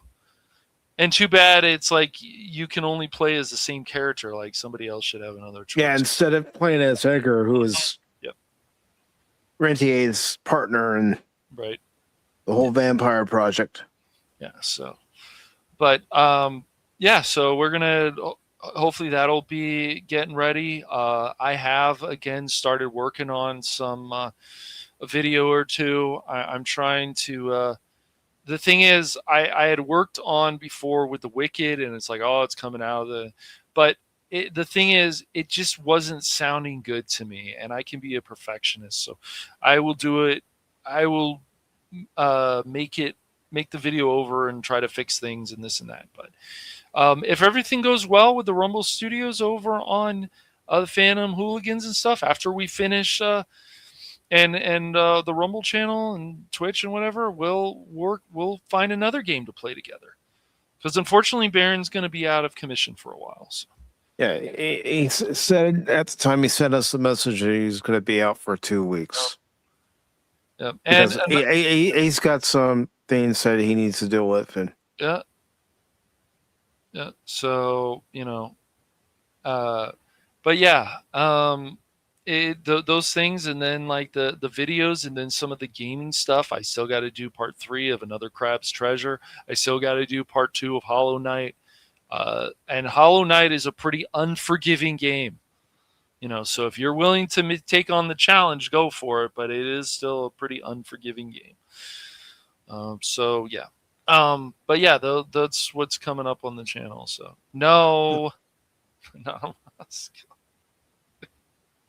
I would hope not. No. It's related to the passing of his father and a few other things that he has to help his mom with. So he had sent us a message last Monday saying, "Gents, I'm going to be out for a couple of weeks," and I told him, "Take as much time as you need," because I know the process after a loved one passes away. You know how long that can take. So. We have to put Phil under the bridge. Anybody who's lost a loved one and has to go through the process afterwards. Yeah, rest in peace, old guy. Yeah, I know. Yeah. Yes. Yeah. But Baron knows that if he needs to talk, he knows how to get a hold of us. That's right. Yeah, Phil, we're putting you back under the bridge, man. You know, we brought you out. You know, have a nice time. Told you to be nice. Don't scare anybody. But anything else coming up on the Phantom Hooligans? Nope, not right now. Just gotta get back to working on some other stuff, and hopefully it'll be good. So certainly got a hell of a lot of games and other stuff to make videos of. So yeah, definitely. And just to let everybody know what's coming up on Pacific414, and the time is just one set time for Tuesday, Wednesday, and Thursday, and all streams on Pacific414 is 6 p.m. Eastern. But coming up on Tuesday, I'll be playing more of Mafia of the Old Country. I think I'm getting near the end of the game. I don't know if I'm exactly, at the end yet, but I think I'm getting near the end. So I know that game's not very long as far as its story is concerned. So I'll be playing more of that Tuesday at 6 p.m. Eastern on YouTube and Rumble. And then on Wednesday, Cash and I welcome Haley on to the stream as our special guest. And she's going to let everybody know what she has in mind for her channel. And of course, we're going to talk about a few other things like the game of baseball and spring training coming up. Yeah, we're going to put her on the spot, so she better be ready. Yeah. Put her on the spot. She's going to be ready. All right. Bring in Helion. Bases are loaded. We need to get out of this inning. We're throwing her into the fire. She needs to get out of this inning. We need 3 outs. So she will be joining us for the Wednesday edition of Pop Talk at 6 p.m. Eastern, both on YouTube and Rumble. And then Thursday on YouTube and Rumble, I'll be playing more of Shinobi, The Art of Vengeance. Yeah. Yes. But at this time, I do want to make sure that I take the time to thank each and every one of you who stopped by tonight. Really appreciate it. And hope you like the new start time for the Sunday edition. Because I think, and you can tell me if I'm wrong, Cash, but I think this works out better for you, especially being on the West Coast, instead of having to wake up at 10 o'clock in the morning to be on the show. But of course, Helion, thank you for being here. And Prince Ayer, thank you for being here. Lord Crit of Evers Productions. Treenog, thank you for being here. DJ Ronnie G and his Turtles. Bill McCracken. We also had the lovely Lady Mist. Followed by Tree Rock Creations. Jet Sparks. It was also good to see Glenn Schroeder tonight. Good to see you, brother. You're Ron, also known as Shane. The Padawannabe. Anonymous. Do, do, do, do, do. Anonymous. Do, do, do, do. Anonymous. Anonymous. Anonymous.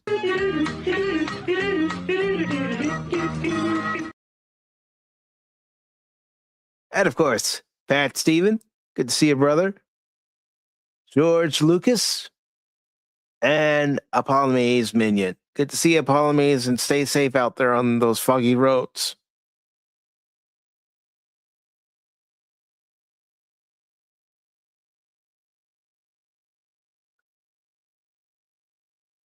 Well, for Cash, it was an inconvenience. It was all right. It was okay. Can't believe Mike will change the time. Yeah, I didn't see Yes, we getting up at 10 a.m. on the that. Pacific. That's all a bunch of nonsense. On the Pacific at 10 a.m. I got up. on Atlantic time. Sometimes I was tired. I didn't care. It was fine. Mike wanted to change it. I was fine with that too. Well, I wanted it to be consistent all across the board. Instead of starting at 1 o'clock on a Sunday, and then 5 o'clock one day for a game stream, 6 o'clock another day for a stream, and 8 o'clock another day for a stream. I wanted it all to be consistent. I believe that it's time for all the streams to be on at a consistent time, but still remain on the days that they've been on. So Sundays, Tuesdays, Wednesdays, Thursdays, and with the every other week Saturday stream with the Adventure Continues. Now, that's going to be a different story for tomorrow's stream. That's only going to be on Rumble, because I did look into it if I could do the Rumble Premium stream and then also stream it over onto YouTube for channel members. No. According to their rules, I have to do it specifically and strictly on Rumble as a Rumble Premium. He got his Rumble pin, and he's like, "Yes, sir. No, sir." So that's what I'm going to be doing tomorrow. And right now, excuse me. Right now, I'm going to say sorry. I need to take some medicine. Okay. But no, I understand, Anonymous. When you have a certain schedule and then you're staying up late, man, it is brutal. Unless you're just being sarcastic, but still, it can definitely. But for tomorrow's stream, I'm probably going to start it at 3:30 tomorrow, with tomorrow being a holiday and everything. So I have to get 5 premium hours in for a premium stream over on Rumble. And unfortunately with that, you also have to be a premium member in order to join. So that's the part that really sucks. Mm-hmm. So I have to do it if I want to stay in the program. And well, I'm going to give it a shot. And if I'm only in the program for a month, I'm only in it for a month. That's how I look at it. Yeah, if this stuff doesn't work out, Mike will leave. Anybody? It's no big deal if I'm still in the program after this month. I consider myself lucky to have gotten into the program. That's not everybody does. So I'm going to see how the rest of this month goes, and if this is the only month, it's the only month. Right. But I'm not abandoning anybody over on YouTube. No. I never will. Nope. No. But again, everybody, thank you very much. Please make sure that you're subscribed to Cash if you aren't already. Subscribe to Baron. He may not be here, but when he gets back, I know he'll probably stream several things on his channel, some games, and he might even get back to Baron After Dark. I know that's one of the things he's been considering doing again because he really enjoyed it. And also doing his shorts where he would give his thoughts on a few things. Give us, some education.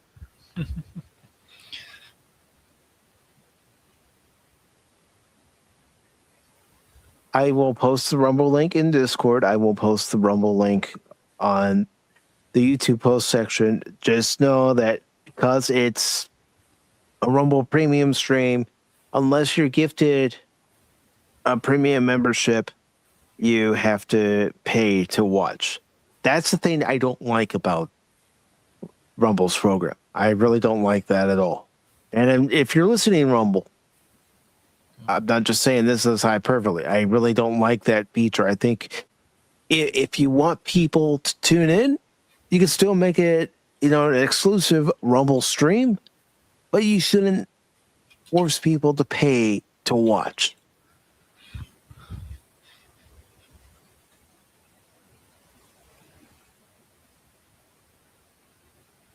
And Lady Miss says no one is here. They're all at Rumble. There are people that are on Rumble that are also, on YouTube too, because they're like me and I'm like them. We don't put our eggs in one basket. We don't put our eggs in the YouTube basket, the Twitch basket, the Kick basket, or the Rumble basket. We make sure that we have a presence on any streaming platform that allows content creation. This way, we can broaden our horizons, broaden our audience. And also, I use one of them as a backup in case something happens to the main channel. And that being the Rumble channel. I use it as a backup in case something happens. If for some reason the YouTube algorithm, the YouTube bots decided Pacific414 is no more, that's where you can find me.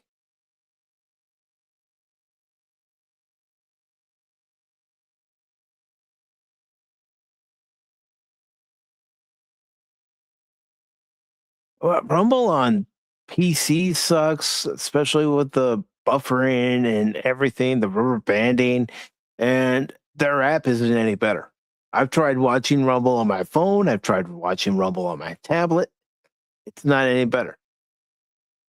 And that's not me pissing and moaning on the platform. That's me just pointing out issues I've had with Rumble. I have to bring eggs. I know you are, Lady Miss. I know you're just joking, but everybody, that's where I'll be. So look for it around 3:30 tomorrow afternoon. And again, I'll post a link to the stream. I'm gonna schedule the stream right after I end this one, and then I'll post the link. So if you want to watch, you can watch. If you don't want to watch, that's fine too. I'll see you Tuesday if you don't want to watch. And remember, on this channel, don't ever give up on me in a game, because just when you do, you might miss something. I'm not just a baseball guy. I'm an all-around guy. And also, don't put up with anybody's crap, because we all have a certain amount of time here on this earth, and there's only so much crap we're all willing to put up with. So take care. Autobots, transform and roll out!